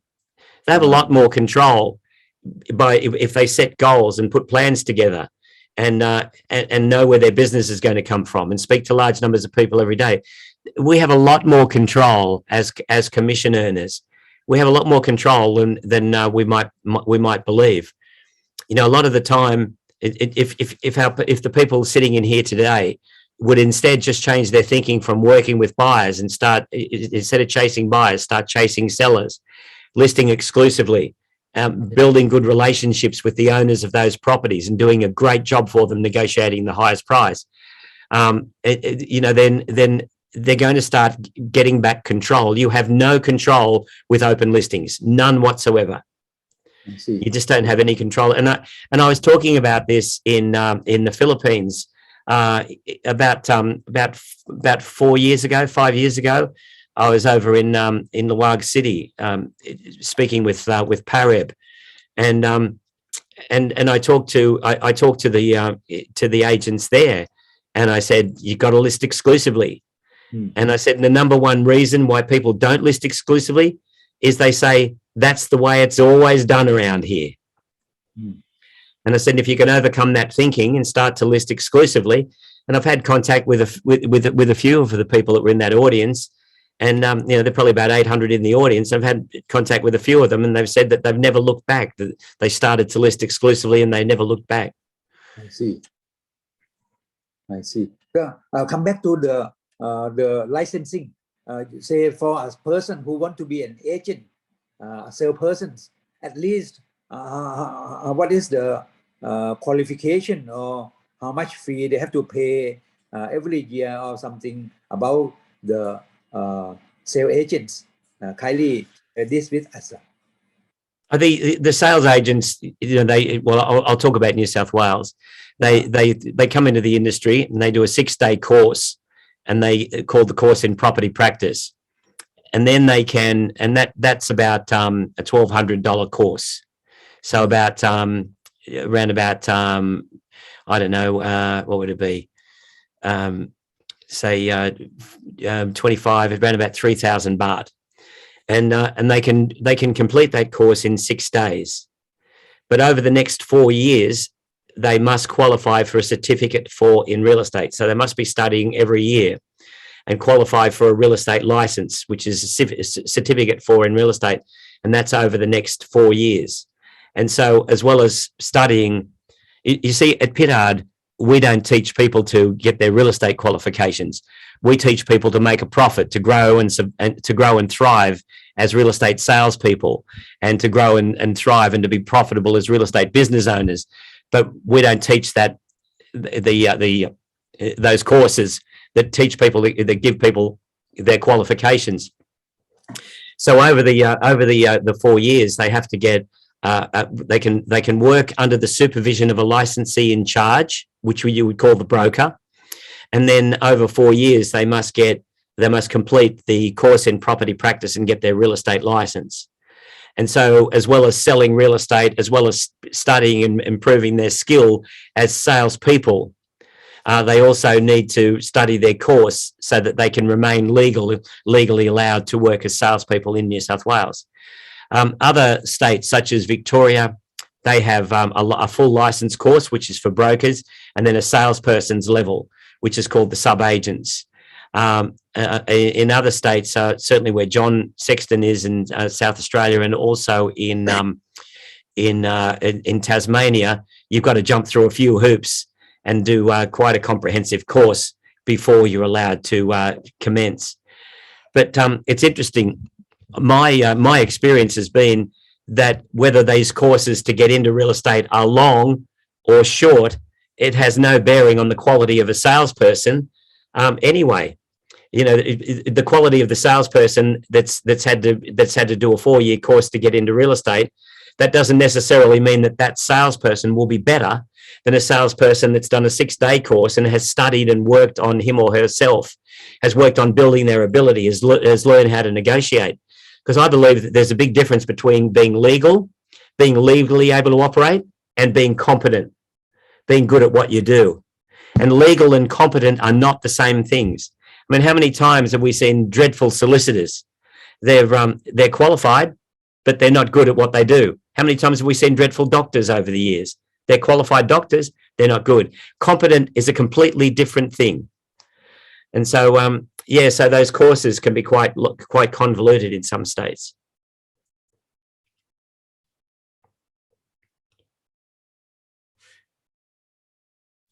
You're on mute.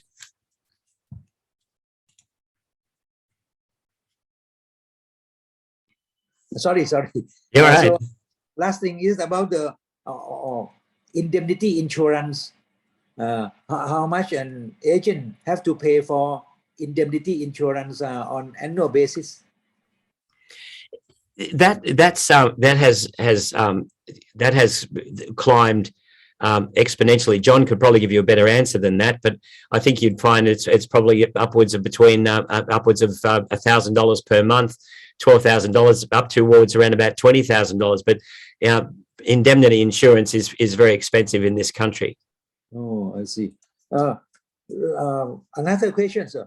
Right now, I heard that there are many foreigners like to buy properties in Australia, and you allow them to buy a home, maybe first-hand home. But if you want to sell it, maybe it is become second-hand. So you have to sell to local Australian. So what is the policy on foreign buyers? We have a foreign investment review board that reviews every situation. I think they've changed that a little bit now, but what we found was the influx of Chinese buyers reduced, but it wasn't because of the foreign investment review board. It was because of the changes in China, where they wouldn't allow nationals to take out more than, I think it was $50,000 out of the country without a good reason, and real estate wasn't one of those reasons. So, but we get a bit of foreign interest at the moment. It's Singapore, but we have off the plan sales, as do you in Thailand, and the secondary sales. John Sexton said the office pays the PI for us approximately $12,000. This covers all the salespeople, so it's $12,000 for his agency in Mount Barker in South Australia. Yeah, it's yeah, $12,000. I've seen it go up to 20, but it depends. But yes, it's but that's about the money, about $1,000 a month. So what else were we talking about? We were talking about the sorry, foreign buyers. The foreign buyers. Yeah, Singapore is. I read somewhere that Singapore was. We're seeing an influx of Singaporean buyers, but look, it's still the smallest part of our market. You know, a lot of our market are secondary sales. You see, preferably I always preferred selling sales of what you call them second hand, but secondary sales. I preferred those sales to selling off the plan development. I worked my first role in real estate was many years ago. I was selling house and land packages, and I didn't like that. I didn't like that anywhere near as much as I did selling residential properties that were already established. Because you see, the trouble is the developer sets the price, and if that price is too high, that's the end of it. You can take 100, 1,000 buyers through, and you might make one sale here and there if you come across a naive buyer. So I've never been a big lover of sitting in display homes or selling off the plan, selling these projects, because you don't have any input into the price. Whereas if somebody sells an apartment, buys an apartment off the plan, and then they go to sell it, I can talk to that owner about what price it needs to be at to sell in this current market. I can't have that conversation with a developer. So you have a much more control of your own destiny if you're selling properties where you can actually talk to the owner about what price it needs to be at. In Australia, normally a builders company or a developer company, do they have their own sales, or do they use your services as a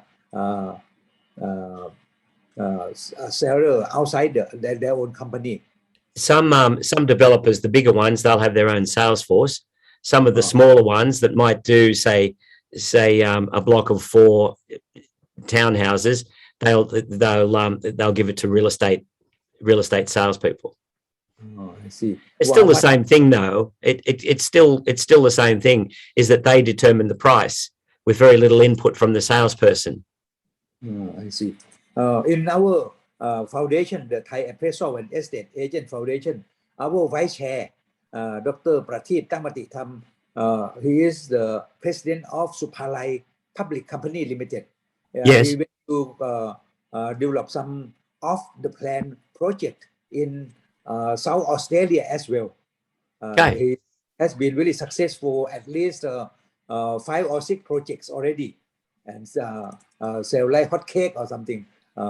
So he is really successful in this case. But today he's not. As John said, the market's booming over there, and look, in markets like that, off the plan sales are selling very well, and it's good that it's good that the good doctor was got in at the right time with that project, for sure. So what is the career path of agents or brokers that our destiny will go on in the future? Say maybe we start after graduation, we may have some fall in love with brokerage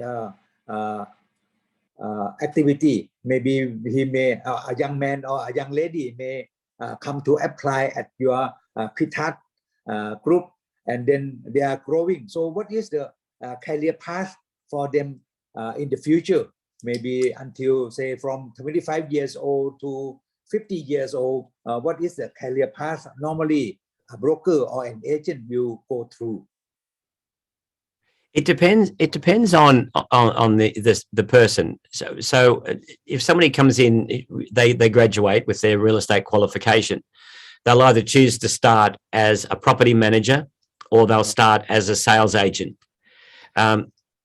Property management is, eventually what they might do is they can graduate to senior property manager, and then they might eventually buy into the rental department, or they'll start their own business. A sales agent could start out as a sales agent, and then they could go into sales management. And eventually they might either, a lot of them, we're seeing a lot now of people that are buying out the business from their retiring, from the broker who's retiring. So it just all depends. It's just it just depends. I know one group of agencies that they start out as a trainee, then they go to salesperson, then they become a winning salesperson where they write a high level of figures. And if they want to then open their own business, that agency will partner them into their own business. You said Dr. Sopon, some salespeople are happy just to stay as salespeople. They're Oh, making a really good income.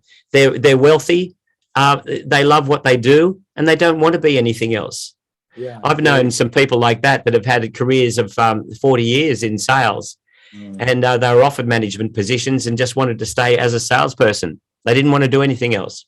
Yeah, they may like the service. They may They like love it. to talk to people. They love it. Yes. Yeah, they love the thrill of making sales. They just love all of that. I see. You said something about the selling of the company. If I'm old, say, if I own a company and then become old and want to retire, there will be someone to buy the company. Is that right? Why don't they set up their own company? Why do they buy the companies from authors? Do they have brand value or something? Well, this is where I was talking earlier about data. You know, I mean, really, if you were to look at a typical sales agency, what happens is a lot of the time, typical real estate businesses in Australia sell for just the cost of the rental department. So a rental department might sell for anywhere from around about $2.50 to about $4 per dollar of income earned off the rental department over a 12-month period. And so they're quite valuable. They're quite valuable departments. But often what you'll find is that the rental department will have an asset value. They're not making agencies, unless they've got very big rental departments, they're not making a lot of profit from that, but they've got a big asset value. And their sales department isn't very profitable. So pretty well what will happen is that business will sell for just the cost of the rental department. And a couple of our clients have bought companies like that recently, and all they've done is bought the rental department. But you know, we've also got companies that have a sales department that's making the owner of the agency $1 million profit, without the owner of that agency having to list and sell property. And the company's got a big rental department as well. And we got a few clients that have businesses that size.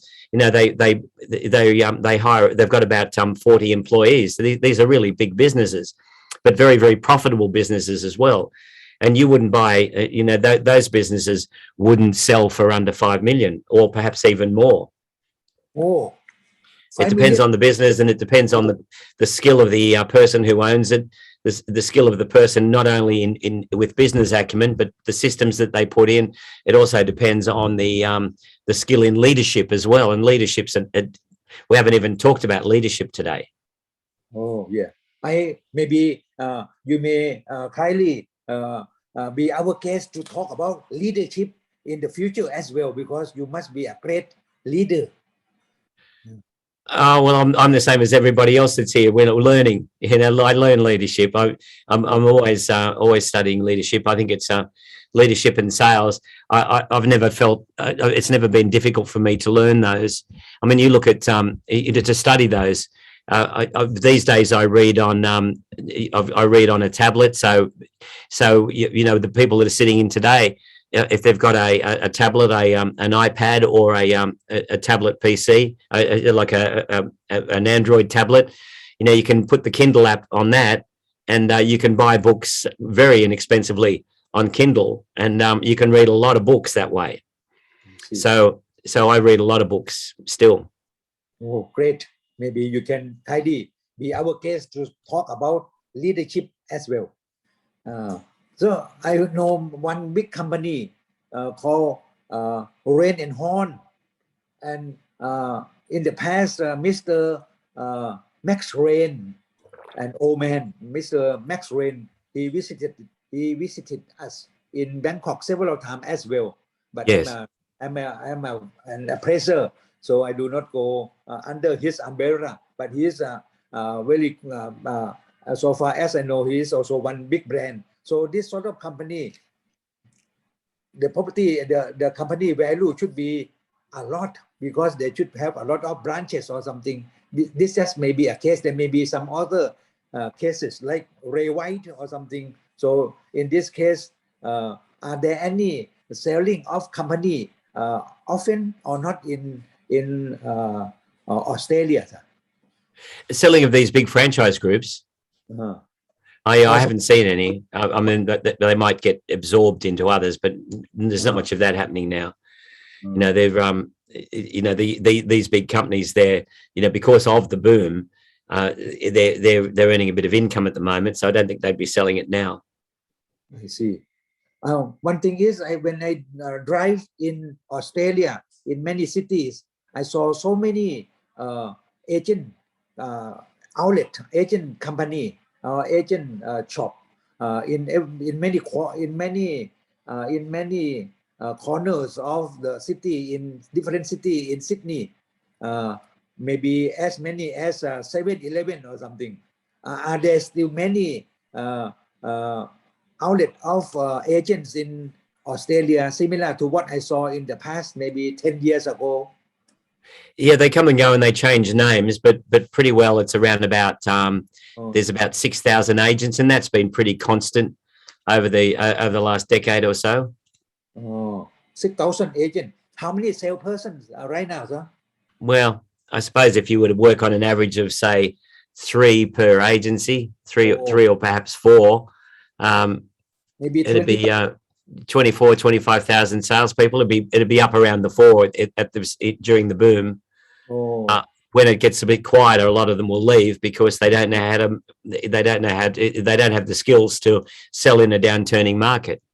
I see. But often it's like the tide. You know, when the market's booming, they think it's easy money and they come in. But it's like I said to you, there's always some difficulty. A market always throws up different challenges. The challenge is getting listings now.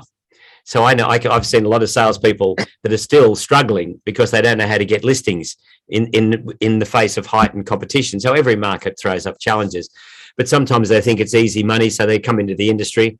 Then the market changes and it all gets a little bit hard, and then they leave. So that the number of agents will drop. But I'd be pretty sure, but I'd be pretd safe in saying it'd be about 25,000 now. I see. So say if 100 newcomer into agency, into brokerage activity, 100% come in today, how many will left in the next 5 years? Any idea on this? Say 500 people, in the next 5 years, how many of them will still working in this business? There was a real estate trainer in Western Australia, and he started off his talk by saying this: in 12 months' time, 90% of you. He said how did he say it? He said in 12 months' time, 50% of you won't be in real estate, and the 50% of you who are in real estate won't make very much money. You know, and he said that for probably 15 years. That's how he opened his courses. Our experience within the group of agencies that we work with has been a lot different. We have a recruiting program that we've completely rewritten from the ground up, and we've been testing it over the last 18 months. So our selection, the selection of the people that we choose, we do a lot of our elimination of people before they ever start in the company. So the number of people that actually start in our agencies and continue on is a lot higher than what it's been under our previous recruiting programs. But I'd still suggest to you that within our group, we'd probably have the industry, the real estate industry, probably has a turnover of somewhere around about 80%. We'd be probably around about 40%, thereabouts. But it's only anecdotal. I don't have accurate figures. I tend to focus on the people who stay rather than the people who go. I see. Okay. So last but not least, I see many agents listening to what you are talking. So what are the key success factors for agents so that our agents can learn from you? What are major key success factors? Well, I think we go right back to what I said back here, and which I'll put back up on the screen again now. Is this is it? This is goals, plans, and competent action. daring to set goals, looking to what it is you want to accomplish in the 12 months, putting a plan together based on the planning model I just showed you on how you're going to achieve that, and then getting to work, speaking to large numbers of people every day. Of course, there's other things such as skill, skill, working on our skill level. You could add to goals, plans, competent action, study and practice. But they'd be the things. Set goals, formulate plans, keep the activity level high and consistent, and then study and then practice what you learn in the field so that you improve. I can't think of, it's one of those things. It's like the foundations of anything. The foundations of a building haven't changed much since the times of the ancient Greeks and in fact the ancient Egyptians. But the same goes with the foundations of a successful career. Goals, plans, competent action, and then study and practice. Yeah, that's what I've done. Yes, really objective, very objective. No stimulation, no mobility, no that's try to persuade or try to encourage people to work really hard. Yeah. I see. But switch it, move away from chasing buyers onto chasing listings, exclusive listings. That is the key. Oh, really good idea. I see. Wow, this is a very great presentation. So that should be the case. Any thing else you like to speak to our? No, except just to say thank you so much for having me. As I said at the beginning, this has been an absolute honour. It's nice to see my old mate John Sexton online. It's been a long time, and good to see you, Dr. Sopon. It's been a long time since we've seen each other face to face. So I've really enjoyed today, and I appreciate you having me. Yeah, thank you very much. So let's give a big hand to our speaker, Mr. Gary Pitat. Thank you very much, sir. Yeah, thank you, my dear friend. Thank you. Thank you. I saw Mr. John Saxon that my Mr. Gary Pitat mentioned. Do you have anything to say, sir? Maybe you may like to add on something. Mr. John Saxon, do you have any comments or idea to say, sir? Or myself, not really, just for the audience, just to say that Gary and the Pittard Group's a very respected organisation in Australia. That's about all I've got to say there. So, thanks, John. Very kind of you, mate. And yeah, it's lovely to hear your voice. Thank you very much.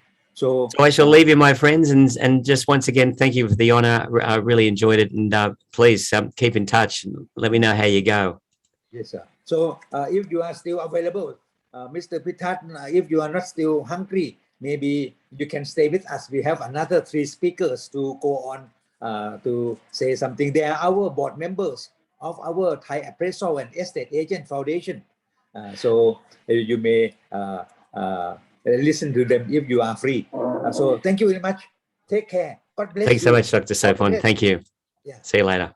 Yeah. So now we will have come to our panel discussion. Our panel discussion, we have Mr. Eran Milo, the Thailand director of Remax Thailand, and Master Dr. Nina Soparat, partners of Buy Land and Homes Thailand Company Limited, and Mr. Wit Kuntana Vipat, Mr. Wit Kuntana Vipat, Regional Principal and CEO of KW Keller Williams Thailand, and I will be your moderators. And these 3 speakers, and Mr. Eran, he is our board member of our Thai Appraisal and Estate Agent Foundation. He is also the board member of the Thai Real Estate Broker Association as well. Madam Miss Master Dr. Nina, she is also our advisor to our Thai Appraisal and Estate Agent Foundation, and Mr. Witt also our board member of the Thai Appraisal and Estate Agent Foundation. So if you don't mind, this maybe we can start right now. Mr. Eran Milo, our director of Remax Thailand, are you there, sir? Yes, I'm here. I hope you can all see me. Well, you look very handsome and strong. Mr. Witt is here also. Thank you, sir. Hi. And, คุณ Nina, Master Dr. Nina Soparat, are you here? Yes. Hi, how are you? Great, beauty. So let me Not today. Not always, today. always. Yeah, always beauty. So according to the sequence here, we have Mr. Eran Milo. First, I introduce you very briefly, Mr. Milo. Maybe you can introduce yourself a bit more, and you may be speaking, say, 15 or 20 minutes, and then we will have some discussion. Mr. Eran Milo, are you ready, sir? Yes, I'm ready. Yes, please, go ahead. Okay, thank you everyone to welcome us, and thank you, Gary, for your presentation. It was awesome. I support you completely with this presentation. I think this is exactly what this country needs. My name is Eran Milo. I'm the regional owner of Remax here in Thailand. Originally from Israel, I live in Thailand for over 12 years. Remax expanded into Thailand 9 years ago. We currently have over 30 franchises across the country and over 200 agents. I do want to share a bit about this new normal and COVID-19 by saying that we all need to understand that this situation applies to everyone. Our situation of COVID-19 and new normal, everyone suffering from the same situation. All the agents out there having exactly the same conditions that we have. And it's a fact that people are buying and selling properties. It's a constant. The population is growing. New people born. People die. People get married. Children are born. Families growing, and they need to live in new place. The market is shifting. There are changes. If it's a second-hand market or new market property, those things are shifting from side to side, but it's always shifting from side to side. So I would say that transaction always occur. We are not in a situation a year and a half ago, March 2020, when the market was on panicking mode, when everything was on hold. So there were 2 months of hold, the government hold everything was shut down, but it's no longer the situation. People live the situation. Some people that have the need of liquidity of money, they need to sell. Some people that are not in need of money, they will wait until the market will get back to what they think or believe that it will be normal. But people are buying, people are selling. So this is a market that we are still in need. People need the real estate agent to help them to buy and sell properties. And I still believe that in Thai market, which is different than Australian market, where I see that 80% of the market still done between buyers and sellers directly, there is a place for the real estate agent to interfere and bring the value of the agent to the marketplace. So I think that there is a place to make a discussion here, and I will let you continue with the other moderator to introduce themselves and give some advice to their idea of how the market is going. Thank you. Dr. Thank you very Sopon. much. You are so kind. You don't, sorry, I just run out for a while. Sorry. So let me ask you some question. You said that Remax has been in Thailand for more than 10 years, I think. 9 years. Yeah, and now how many agents or agents do you have in how many offices in Thailand, sir? We have over 30 offices and 200 active agents. Oh, 200 agents. Active agents. Oh, active agents. Wow, I see. Just for some information for those who may be interested in having a Remax in their area. If you have a franchise, something normally, can you tell us how much should we, if we want to be an agent, how should we do to be an agent under of the Remax? Every agent join a franchise. Every franchise is independently owned and operate. Every franchise will charge an agent fee to join. That will be separately, and every office will charge differently. Depends of the value of each office, what they will give to the agent. Some offices will give a much greater marketing package and training package to the agent. They probably will charge accordingly. And commission split will go anywhere from 50 to 70, even 80% commission split with the agent. So it can vary from office to office, and I do recommend that if an agent wants to join Remax as an agent, should contact any office near their place that they want to work, and interview with the current office to see what they offer to the agent and what is the condition of working in that office. And in Remax, you have a lot of teaching for your agents, and you are teaching a very high standard classes. But I would like to ask you, which are the most central subject that an agent should study first to be a great agent? What should they learn most? Well, we're focusing on those three parameters, exactly like Gary said: farming, getting those exclusive. Then the marketing side of the property become much more easier. There is one thing that is a fact: real estate agent and marketing portals does not control and does not change the numbers of buyers. The numbers of buyers it's a fact that exists in the market, and we have no control of that. But what we do have control is the property that we are holding. And you need to keep in mind that an agent that starts today, all the properties on the market are already on the market. They already have some kind of agent that represent them. So you're jumping to a market that's already saturated and with agents and marketing.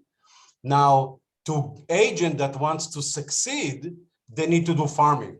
They need to find their farming area. They need to excel in their farming area. They need to know their marketing. They need to know the pricing in their area. Otherwise, they don't know what they're selling.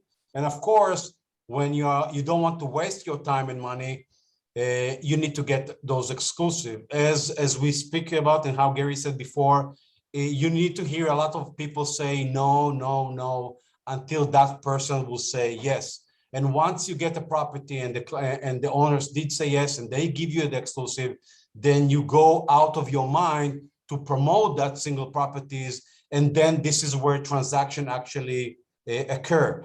I always say good property sell very fast, very, very fast. It's what we see on the marketplace, all those hundreds and thousands of properties that flood the market, but they never sell. Property that not even sell a year, 2 years, because they're overpriced, because the sellers are not motivated to sell, and all the agents are swimming in those same properties over and over again with very poor results. And compared to that, and I see some of the agents are here in this meeting room that working only with exclusivity, those agents that have only 3-4 properties, and they are selling them. They're having only few properties in their hand, but they are selling them because they are exclusive listings. So I do encourage agents to understand that You need to start with the farming area, farm your properties. It does take time. Get only exclusive listings, then the marketings and sales become much more sensible and much more easy. So in Remax, how many days do you need to sell your properties? Mr. Gary Pitard said that maximum maybe 33 days. What about in Thailand? In Thailand, how many days do you need to sell? Well, it's hard to count days because we need to calculate those exclusive listings and say what is the average time to sell a property. You need to keep in mind, not every property sells. Really, not every property sells. So that destroyed the average. What I can tell you is that a property that is marketed with the right price, and I said the right price, I don't say cheap price, I said the right price to sell, can sell in less than 30 days. Oh, very good idea. Maybe anyone want to sell up property, don't forget Remax. It's nothing to do with Remax. It's to do with agent that doing the right job of pricing the property right. And if agent price the property right, or I would say agent that won't accept the property that is overpriced, then the agent start shifting the power of property owners of getting the right properties on the market. An agent that accept properties with the right price, they will sell the properties. So for Remax, if not exclusive listing, you won't help them sell. Must be exclusive listing only. We don't limit our agent to work on exclusive or not exclusive. We are encouraging the agent to work on exclusivity. I'm happy to say that most of our agents working on exclusive only basis, but we do have some agents. Some markets are different than others, and we don't reject agent that wants to work with open listings. We just teach them how to work more right and more sensible. I see. Thank you very much. So stay with us for a while. We will talk to the next speaker. Thank you very much, sir. Thank you, Dr. Sopon. Thank you for inviting me. Yes, sir. So then we will talk to our lady speakers, Master Dr. Nina Soparat Sanitram. She is a partner of Buy Land and Home Thailand. She has been traveling to many countries in USA, in Europe, Scandinavia, or Middle East, or somewhere to try to sell properties, and very successful in this case. So, Master Dr. Nina, are you ready, sir, Madam, Miss? Yes. Good Yeah, afternoon, so you may everyone. 15 minutes or something. Go ahead. Okay. Okay. Good afternoon, everyone, and good afternoon, Dr. Sopon again. And thank you, Gary and Aaron, for sharing information and knowledge. I think in this situation, and people, I heard many people talk about this sales slow down, but for me, I'm busy all the time. Today, I think I want to share some information to be your guidance in this situation, COVID pandemic. Okay. Can I share a slide? Yes, you do. You can do. Okay.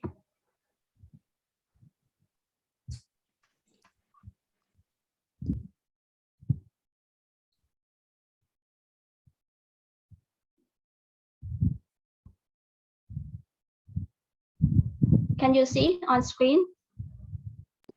Yes, we can. We do. Okay. So today I would like to be the one to share information about how to sell the property in COVID pandemic, and how to do and develop yourself to grow and get better in this situation.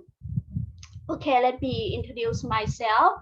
I work in real estate industry over 10 years, and I work in many countries. I have partner, and my experience in Russian, CIS, European market, and also in America, Singapore, China, Asian market, a lot, more than 10 countries.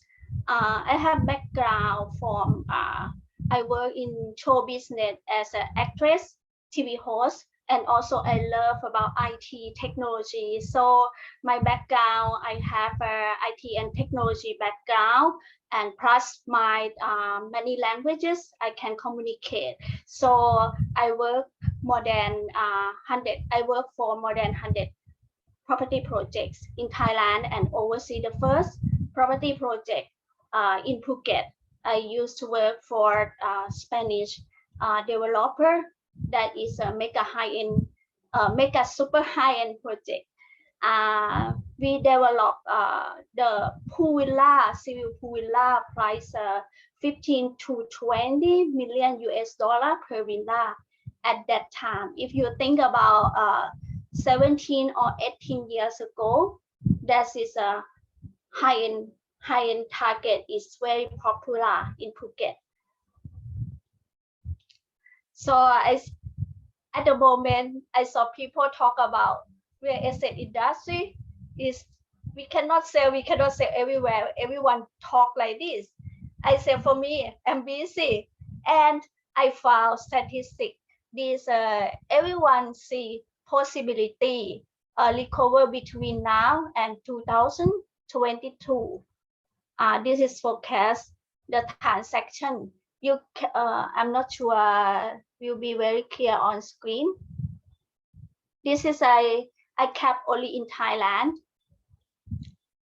Okay, the national first time local buyer 23%, and Bangkok 27%, Phuket 20%, Chonburi 25%, Chiang Mai 20%, and local buyers upgrading 22% for the national. Bangkok 23%, Phuket 20%, Chonburi 21%, Chiang Mai 22%. For the local investor or foreign buyers, national 24%. For the local investor, and Bangkok 25%, Phuket 19%, Chonburi 23%, and Chiang Mai 20%. For the foreign buyers, national 31%, Bangkok 25%, Phuket 41%, Chonburi 31%, and Chiang Mai 38%. This is I got the source from Juwai.com. Actually, we have much more statistics because I still keep talking to the new property projects. They bring to me because I do my career as a property development planner and do the marketing management plan. And also the one part of my career is real estate agent. This is my overview survey. I can see if I separate for the target segment of real estate and COVID impact. I can see the residential real estate. If some kind like condominium, is a lot of condominium in the market now. I can see the most active is commercial real estate and industrial real estate. And also the land. I can say why land or commercial is very impact and attractive at the moment. It's like when you sell the product. Some product has limited edition, but some product a lot. So people will not make decision at the moment in COVID-19 situation. And why land or commercial real estate sell very fast, like hotel for sale or resort for sale or business for sale, some kind like this sell very fast. So we have to change, or we have to learn and know new information about the market and movement in the market. So we can know what people want to buy at the moment, what investor want. This is you can read information, or you can survey or talk to the estate agent, communication. This is some kind like a boutique hotel in Phuket. This they say they sold very fast in 2 weeks. I can show some sample and some turnkey property project. Now people, I see a lot of foreign investors around the world. They look for Thailand, and Thai buyers want to buy overseas property. So let me talk about real estate in Thailand, because it's Thailand, if compared with many countries, is still not high investment. I mean the budget.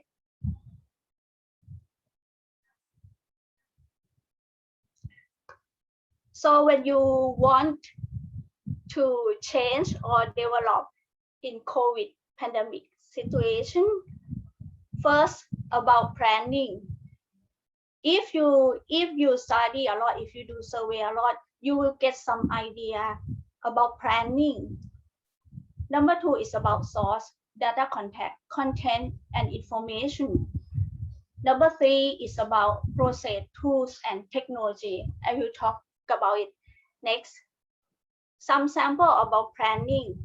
I talk to now many property projects, new property projects want to develop as a residential combined healthcare, medical, hospitality management.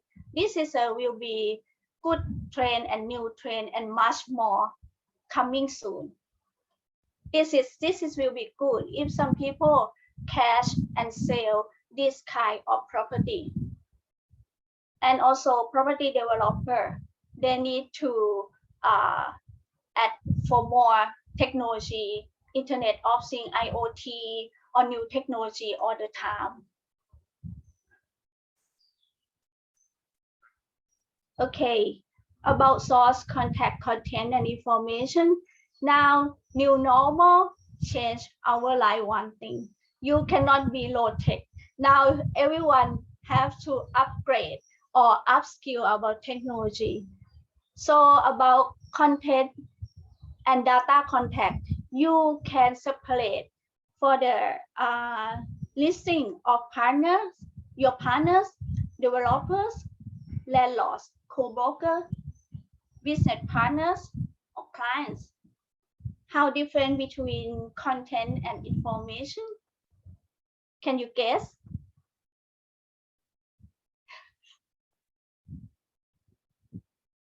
Do you know? Dr. Sopon, do you know how different between content and information? No, madam. I show you on screen. Okay, content, we talk about message you want to deliver to receiver. But information is a property market overview, property projects information, promotion, and competitions. This information can be for the front office and for the back office, but content is just only the thing, the source you want to deliver it to receiver. This is how different. So for the hot sale or hot deal in COVID pandemic situation, and this is good for buyers and investors. So I think people have many good choices to like shopping in this situation, and good sale. Okay, a lot of people don't get some loan from the bank, but some people they still can buy. I mean Thai buyers. Okay.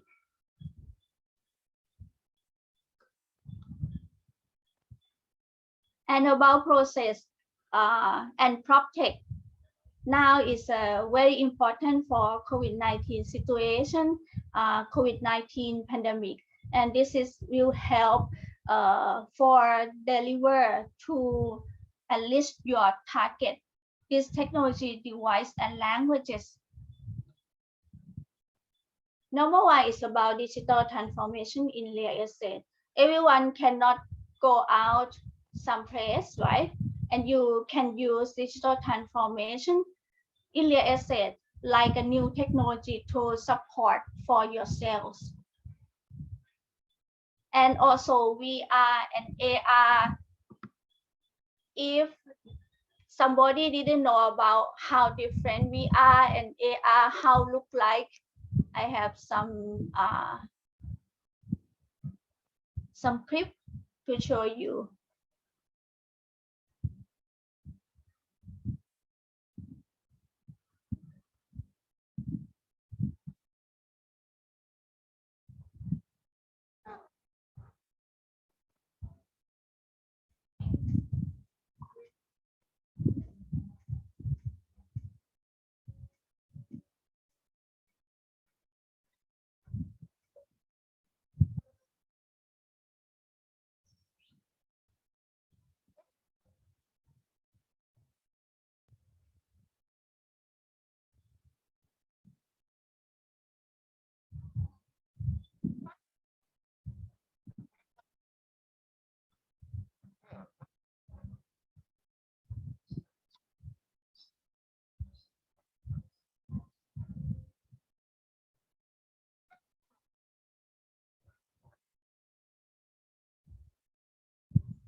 Well, this is not for the future. We already use. I saw some software like this in the 10 years ago in last year when I did promotion for the property show in last year. Is if you still low tech, come on, you have to upgrade yourself and upskill about technology. I can say this is a technology help the world smaller.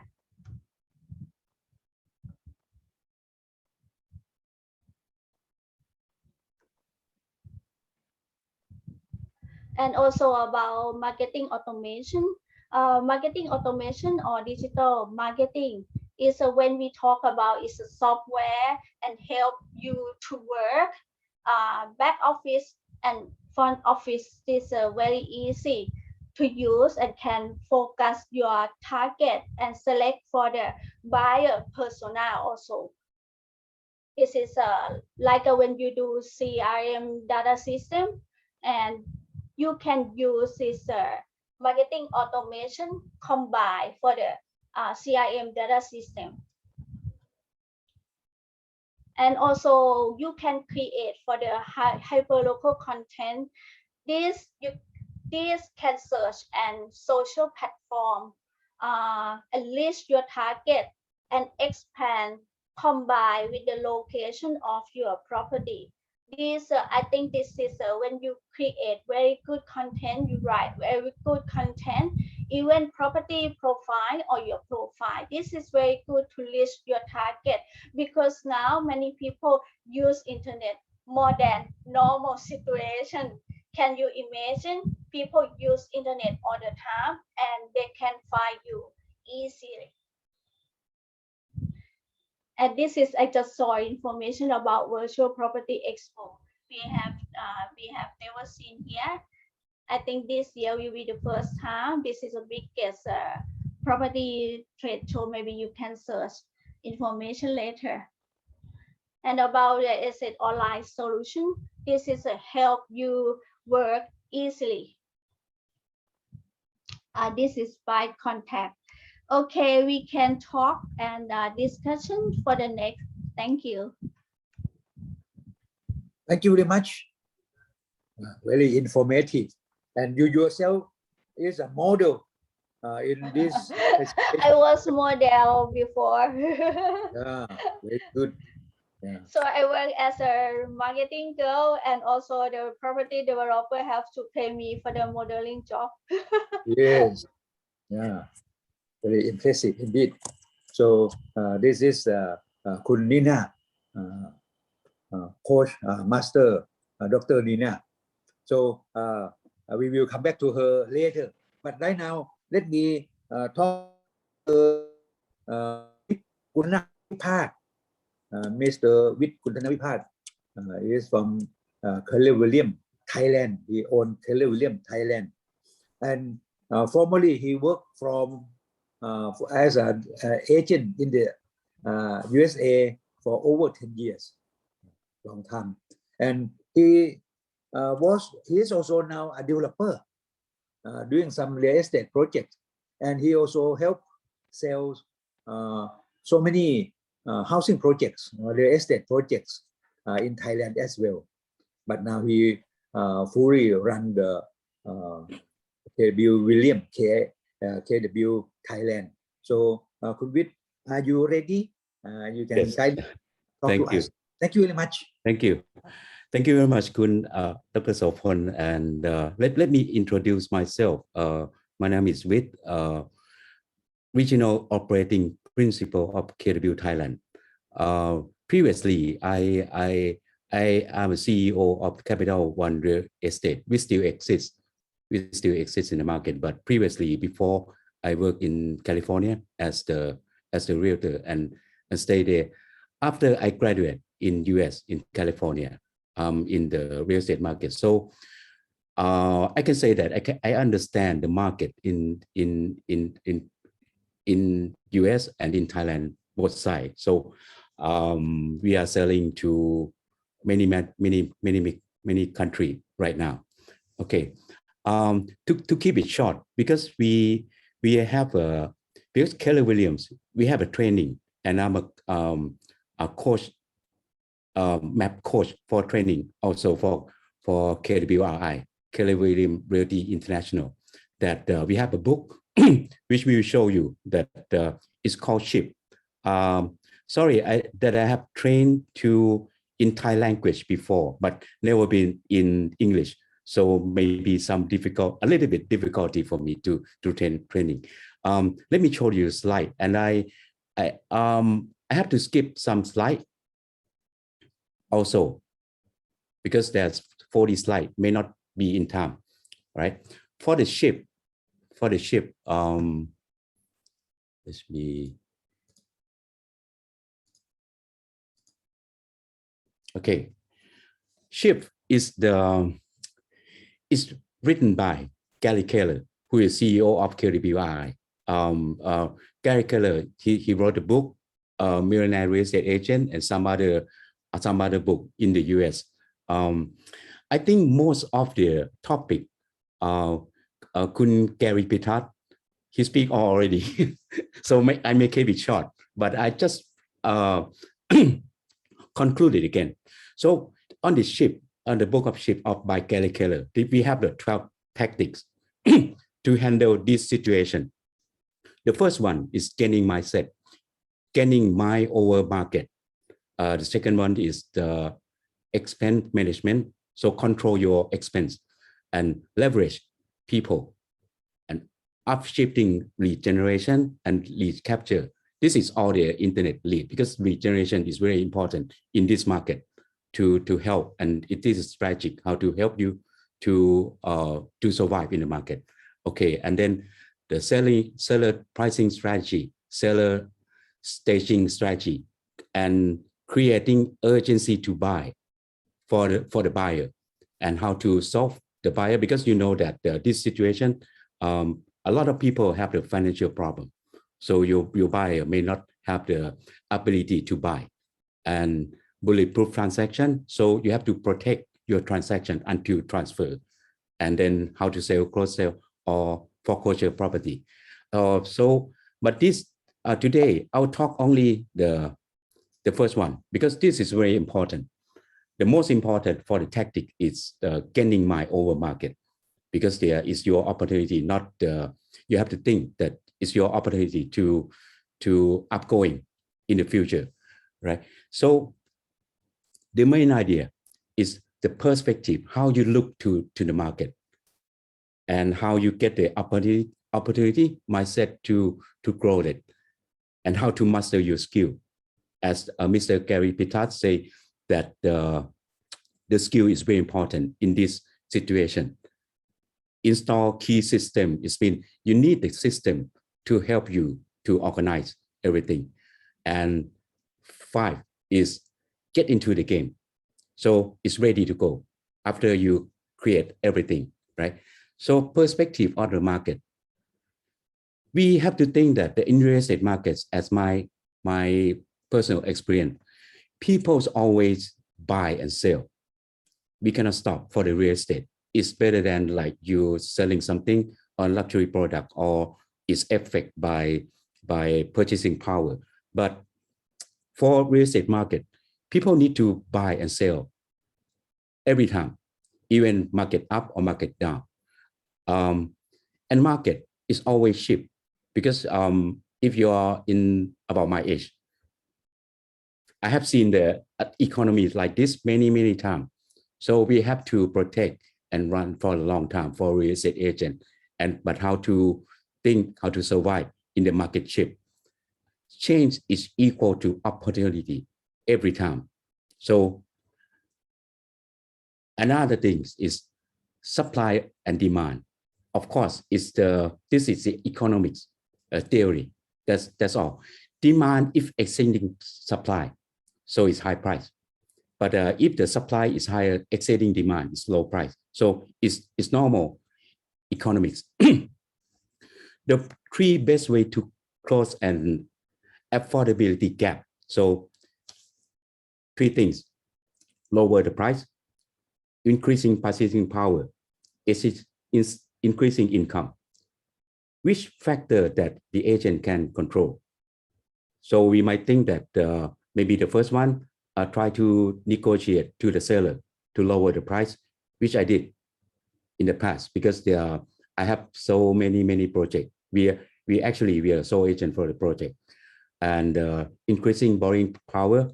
Now interest rate is lower, so purchasing power is higher.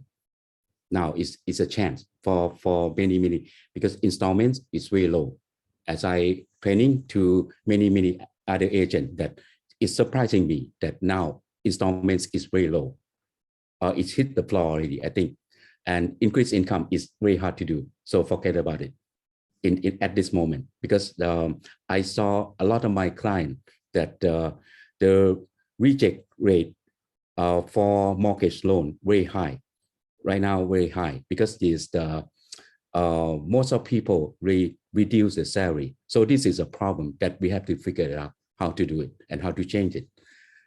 Okay, so what's the impact on the affordability? Is national part, city part, and local, right? In the macro and metro and micro, which macro, for example, interest rate, and the metro is population. The micro is home price in the area, right? So what buyer and seller thinking. The first one is raw media, which very important, for the sense of the buyer. They read the news every day, and the news come out that in this situation is always bad news.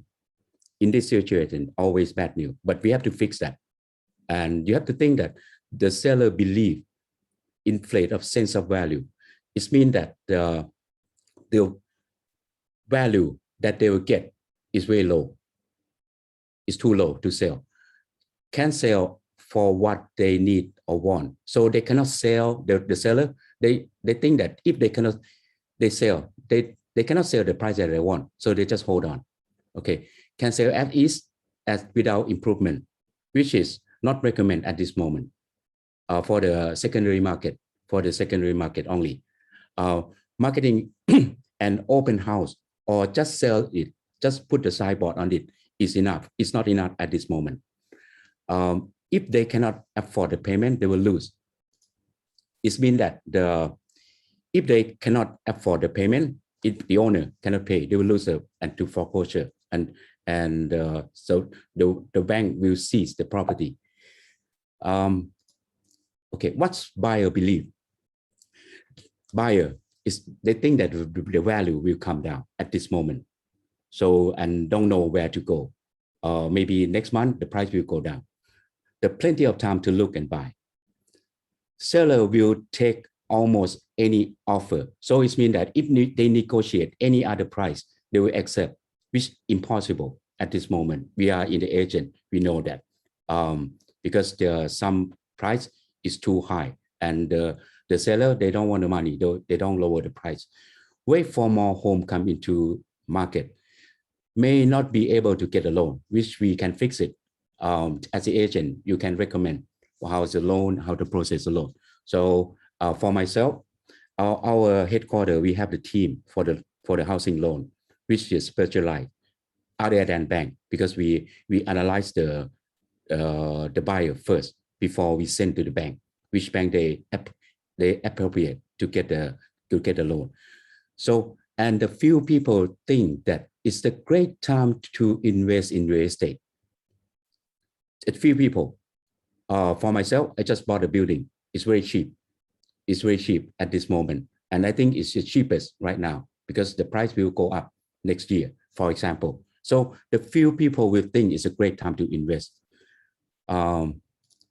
Okay, so what is your opportunity mindset that we have to change? Because the mindset for this situation in real estate market, it's very important. So the market shift, we have to always think that the market shift is the way of life. So every time, every business is up and down, but at this time, it's deep, it's down deep.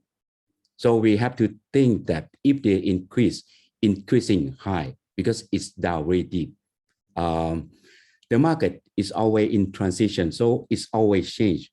The middays, the market determines your success, but people buy and sell in all markets. So every segment they'll buy, maybe less or more in our segment. So the down market tend to have the fewer great deal, and those that are sell faster.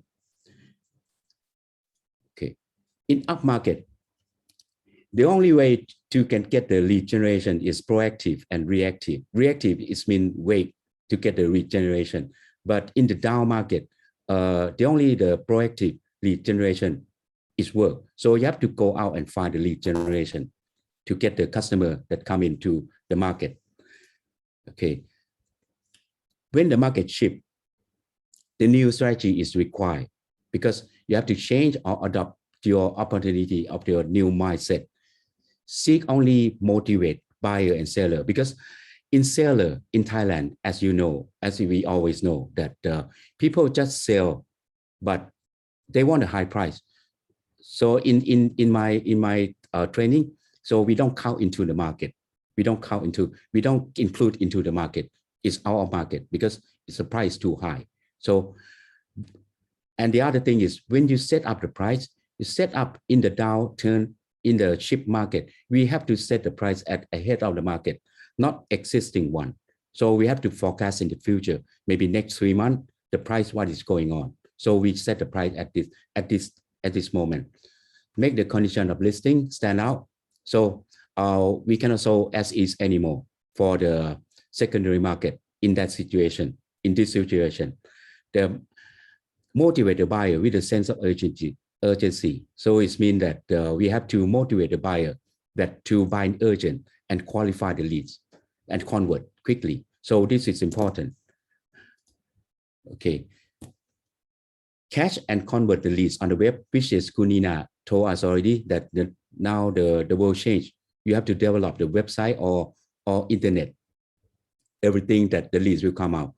Bulletproof transaction that all the ways, because remember one thing, when you get the signing contract, it doesn't mean that the transaction will go all the way to transfer, because you on the way there's so many process in that, including the bank, including the buyer will change their mind. So you have to bulletproof your transaction, find out where the market is and get into it and do something less expense.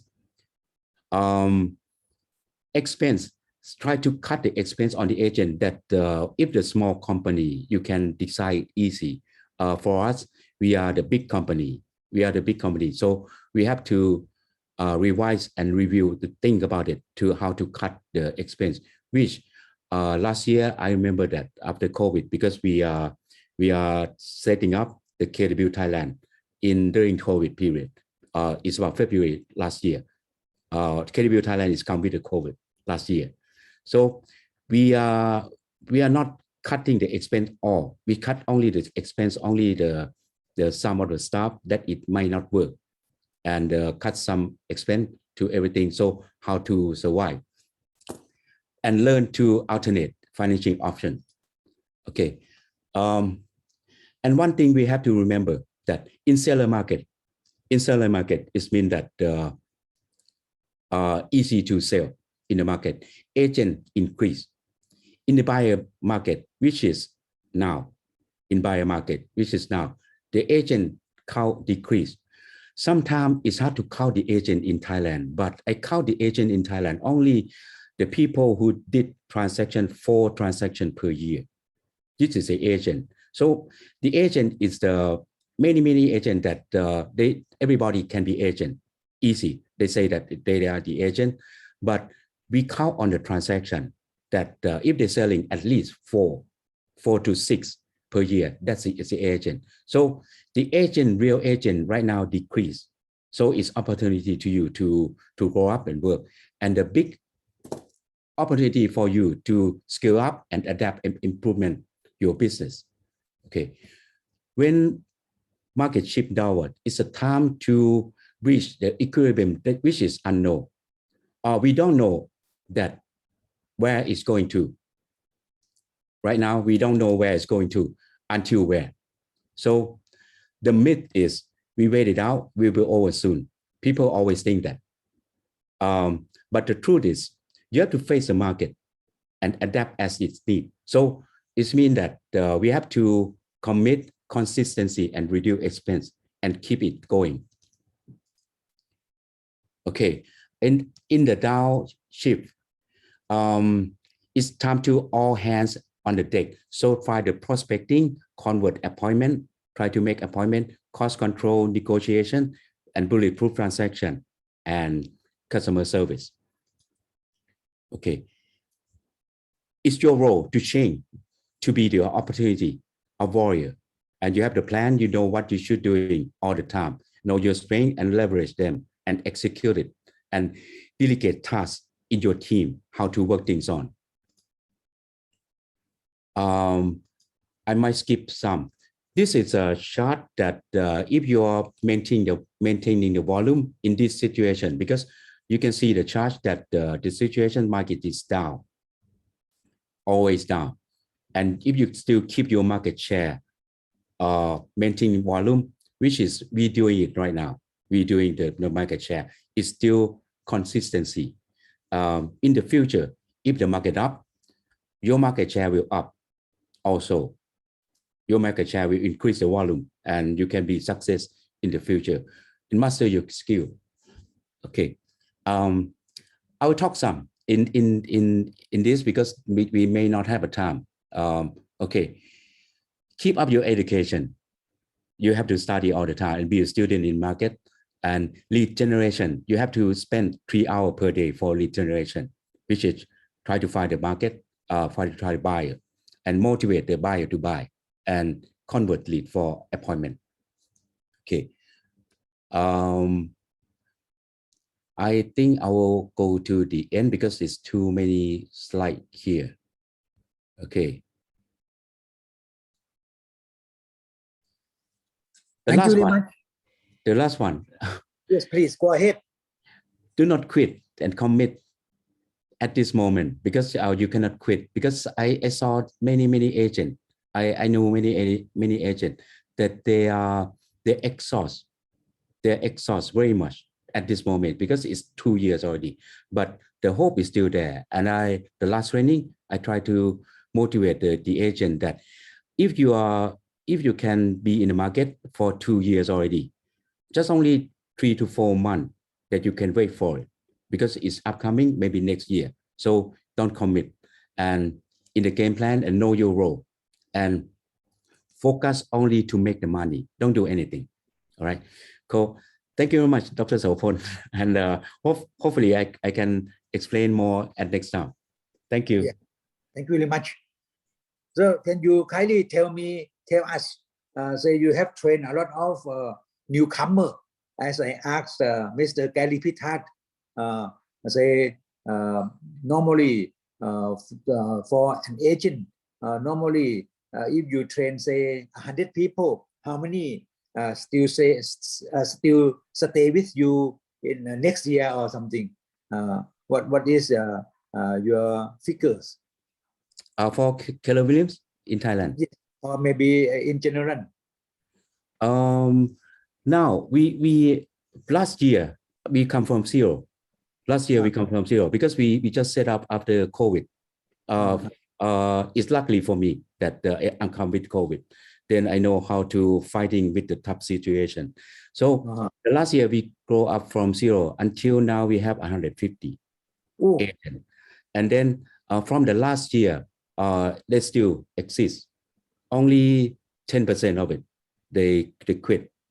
They quit at this moment because we are trying to organize the foundation for them. That we have the policy from last year. We just only have the office in Thailand, only 4 offices.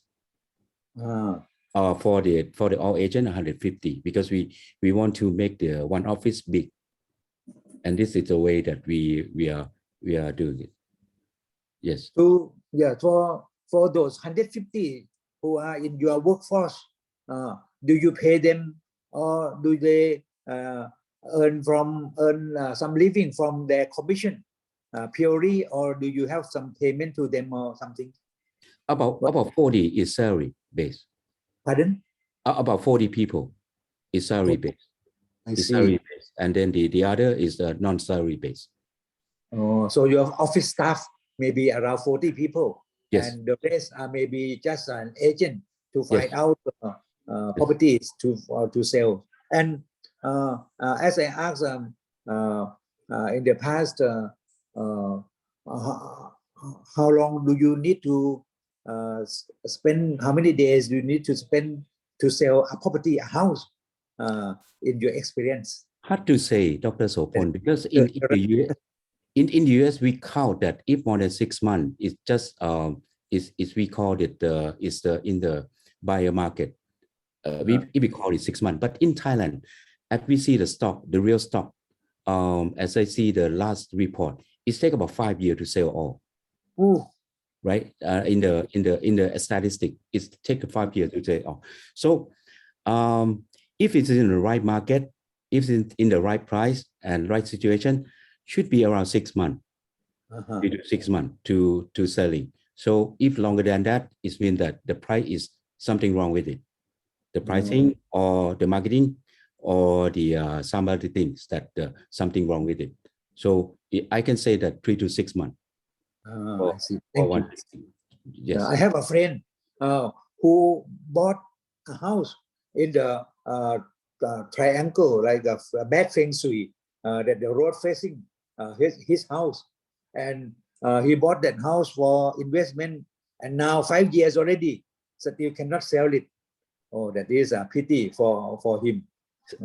Something wrong with it, Dr. Sopon. But any I can say that.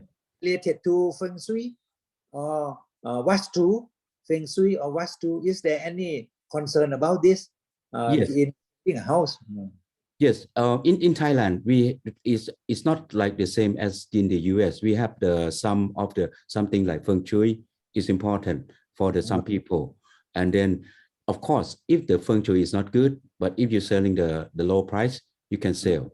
So it's the price and effect on the other condition, and the condition of the house also. You have to keep it cleaning, or otherwise especially this situation. As I recommend that if you don't do renovate, you cannot sell. Renovate the house is important. You have to renovate somehow to make it. If you take a listing and renovate some house, and I'm the agent for the long term. So exclusivity is important for the agent. Exclusivity is important to the agent. So for Keller Williams, you will sell mostly exclusive properties instead of open end. Only the project sale. Only the project sale. The secondary market we open, but we try to encourage the agent to get the exclusive, as you know that if we are trying to I heard from Kun Gary Pitat that if you, for example, if you lower the price, you get the effort to lower the price, but everybody lower the price, and then but for my point is I add another thing. If I spend on the social media, like Facebook ad on that one, but somebody sell for it. So this is my point that I try to explain the agent that trying to do. And what we are trying to explain to the seller is that if you take a lot of agent into one property, nobody will focus on it. See. Nobody will focus on it. This is true. This is true. Thank you very much. And so in New York City, our friend from New York said that the period, the duration is around 2 weeks. Oh, yes. really? 2 weeks. Yes. Okay. Yes. So now it is 4:30 for 23. Now I would like to go to the next round. Maybe each of our distinguished speakers may spend around 5 minutes each. Mr. Eran Milo, maybe you can kindly summarize something for 5 minutes for us, please. Mr. Eran Milo, are you still there? Mr. Eran Milo, are you there? Let me check. Maybe he went back to sign a contract. Probably he may go to sign a contract, or maybe. So let me invite Master Dr. Nina Soparatsanitram, our model and our director of our advisor to our foundation. Kindly summarize for some 5 minutes, please.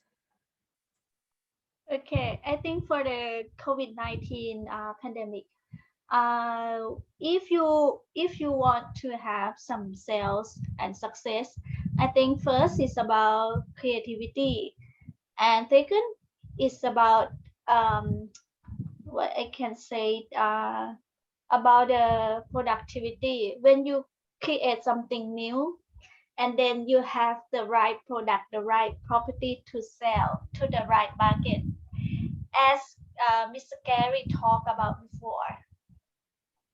And don't forget about technology. You have to upskill a lot.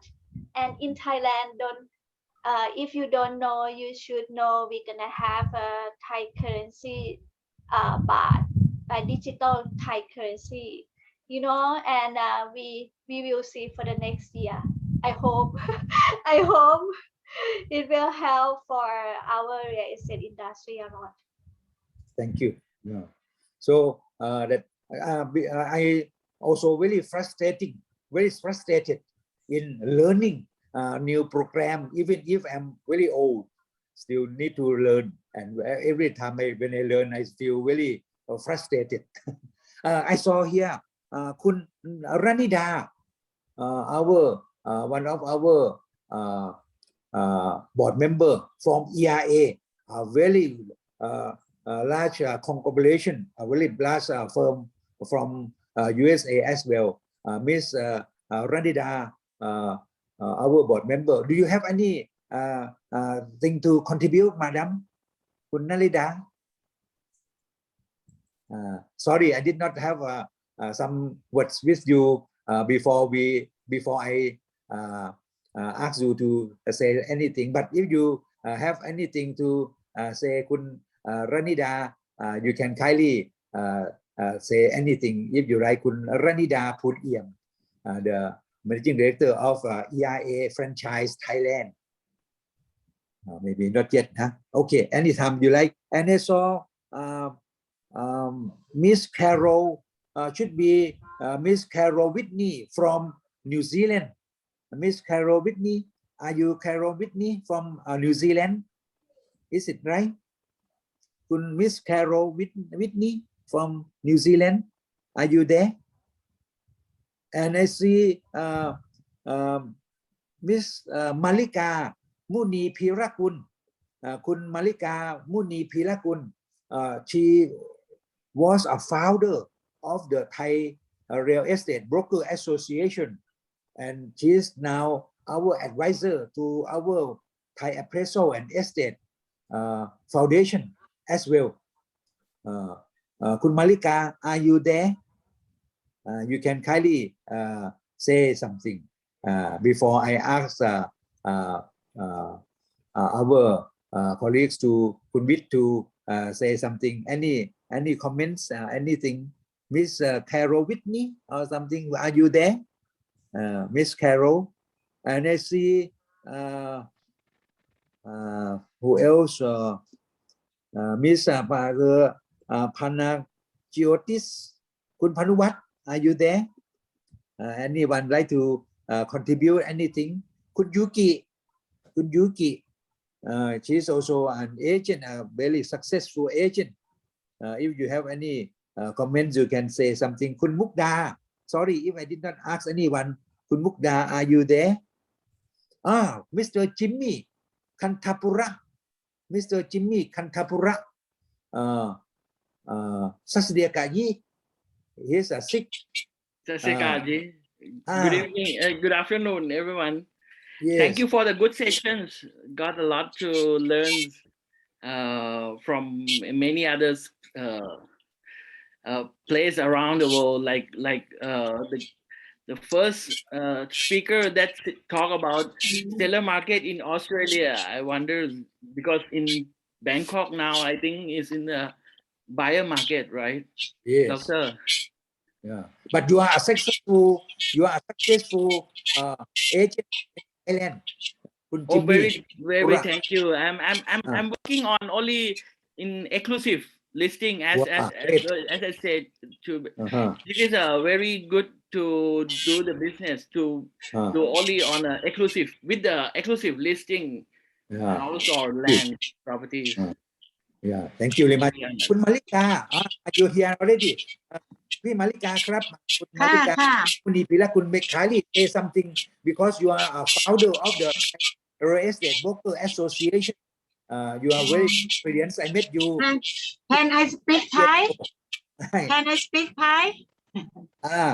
Any language you may speak French. English เหรอ English ไม่ค่อยจะถนัดเลย Hello. Speak French. Hello. You speak Thai or anything? Okay, no problem. Okay. ค่ะสวัสดีทุกท่านนะคะ ยินดีค่ะที่ได้รู้จักทุกท่านนะคะ และก็ยินดีที่ได้มาร่วมเป็นกรรมการที่มูลนิธิประเมินค่าทรัพย์สินนี้นะคะและในหน้านะคะดิฉันเองก็ทำในหน้ามา30 ปีแล้วนะคะในนามของ Forbes Property นะคะค่ะก็เป็นกรรมการผู้ก่อตั้งสมาคมตัวแทนในหน้าแห่งประเทศไทยด้วยนะคะแล้วก็ทางบริษัทเรา ก็ได้รับเกียรติทางท่านประธานนายแพทย์สมศักดิ์มุนีพีรกุลก็เป็นนายกสมาคมนายหน้าอสังหาริมทรัพย์ไทยมา7 สมัย14 ปีค่ะตอนนี้ก็เปลี่ยนแล้วนะฮะเปลี่ยนนายกมา2 ปี3 ปีมาแล้วนะคะค่ะก็ยินดีได้รู้จักทุกท่านนะคะแล้วก็ยินดีรับใช้ค่ะมีอะไรก็ขอให้บอกนะคะค่ะ Thank you. Yeah. ขอบคุณมาก Thank you ค่ะ So Miss Malika has been in business for 3 decades already. Yeah. So from a Forbes company. Yeah. So anyone else? I see. Anyone else? You may kindly. Kun Sophie Lee. Yes, you can say something if you like. Or anyone. Okay. Mr. Eran Milo, are you there? Not yet. Maybe. So maybe last. Kun Thana Vipat, our president of Keller Williams Thailand. Any what would you like to summarize or something? You can kindly say something to us. Thank you, Dr. Sopon, and thank you very much for everybody. That all we can say that right now it's a cheap market or markets down, which we don't know is until where, maybe next year or the other year. All we need is hope. All we need is hope to get better and how to survive and get going in the future. So you have to rethink about mindset, how to adjust in this situation, or the time will pass. That's all we can say. Thank you. Okay. Yeah. Thank you very much. So if there is nothing else, maybe we can end our monthly forum a little bit earlier, say 27 minutes earlier instead of 5 o'clock. Maybe it is around 4:30. So we will have this sort of session again next month. But so far, as you know, we will have next week. Next week, our FFC Thai will have another session, really interesting. This session is about how to price hotel, how to price distressed hotel during this pandemic. Because during this pandemic, no tourists, particularly for the tourists or for the businessmen, business hotel, tourist hotel or resorts, they are in big trouble. So this is what happened. So we will speak about how to price distressed hotel. We have speakers like one gentleman from Seattle. He worked with Cushman Wakefield. And we have another guy who was the chairman of the International Valuation Standard Committee, IVSC. And we also have myself and some other people. This run by FFC Thai. And in the FFC, we have a council of experts. Are those life valuers, property managers or something. So we have this council. I'm the president of that council. So we will send you an information so that you can kindly register, and this will be free for you who are in this session. So that will be next Friday. But we will start at around 4 o'clock in the afternoon, not 1 o'clock. Today is 1 o'clock. Next week we will be at around 4 o'clock because it will be at around 7 o'clock in the morning in Florida. So that will be something that should be very much interesting, because how to price a property in the distressed market is very difficult task. So next week, Friday, we will meet again if you have time. So kindly join us, at least register. And for those who would like to come to our monthly forum every month, you may kindly be our members. If you are members of our federation, you will pay only 1,000 baht. For 1,000 baht, you can attend our monthly forum for 12 times. In normal period, we meet face to face. We will have coffee break and also snacks for you as well. for 12 times, it will be very reasonable. And you will also get bi-monthly journal. And you will also get some books, pocket books or something for as a memorandum for you as well. So kindly join our foundation. So today, let me thank Mr. Gary Pitard, who are our speakers, and our three other speakers, Kun Wit, and also Master Dr. Nina, and Mr. Aaron Milo. So thank you very much. Take care, and all the best to you. God bless you. Bye bye. สวัสดีครับ Take care. สวัสดีค่ะ Thank you for having me today. Good luck. Good luck.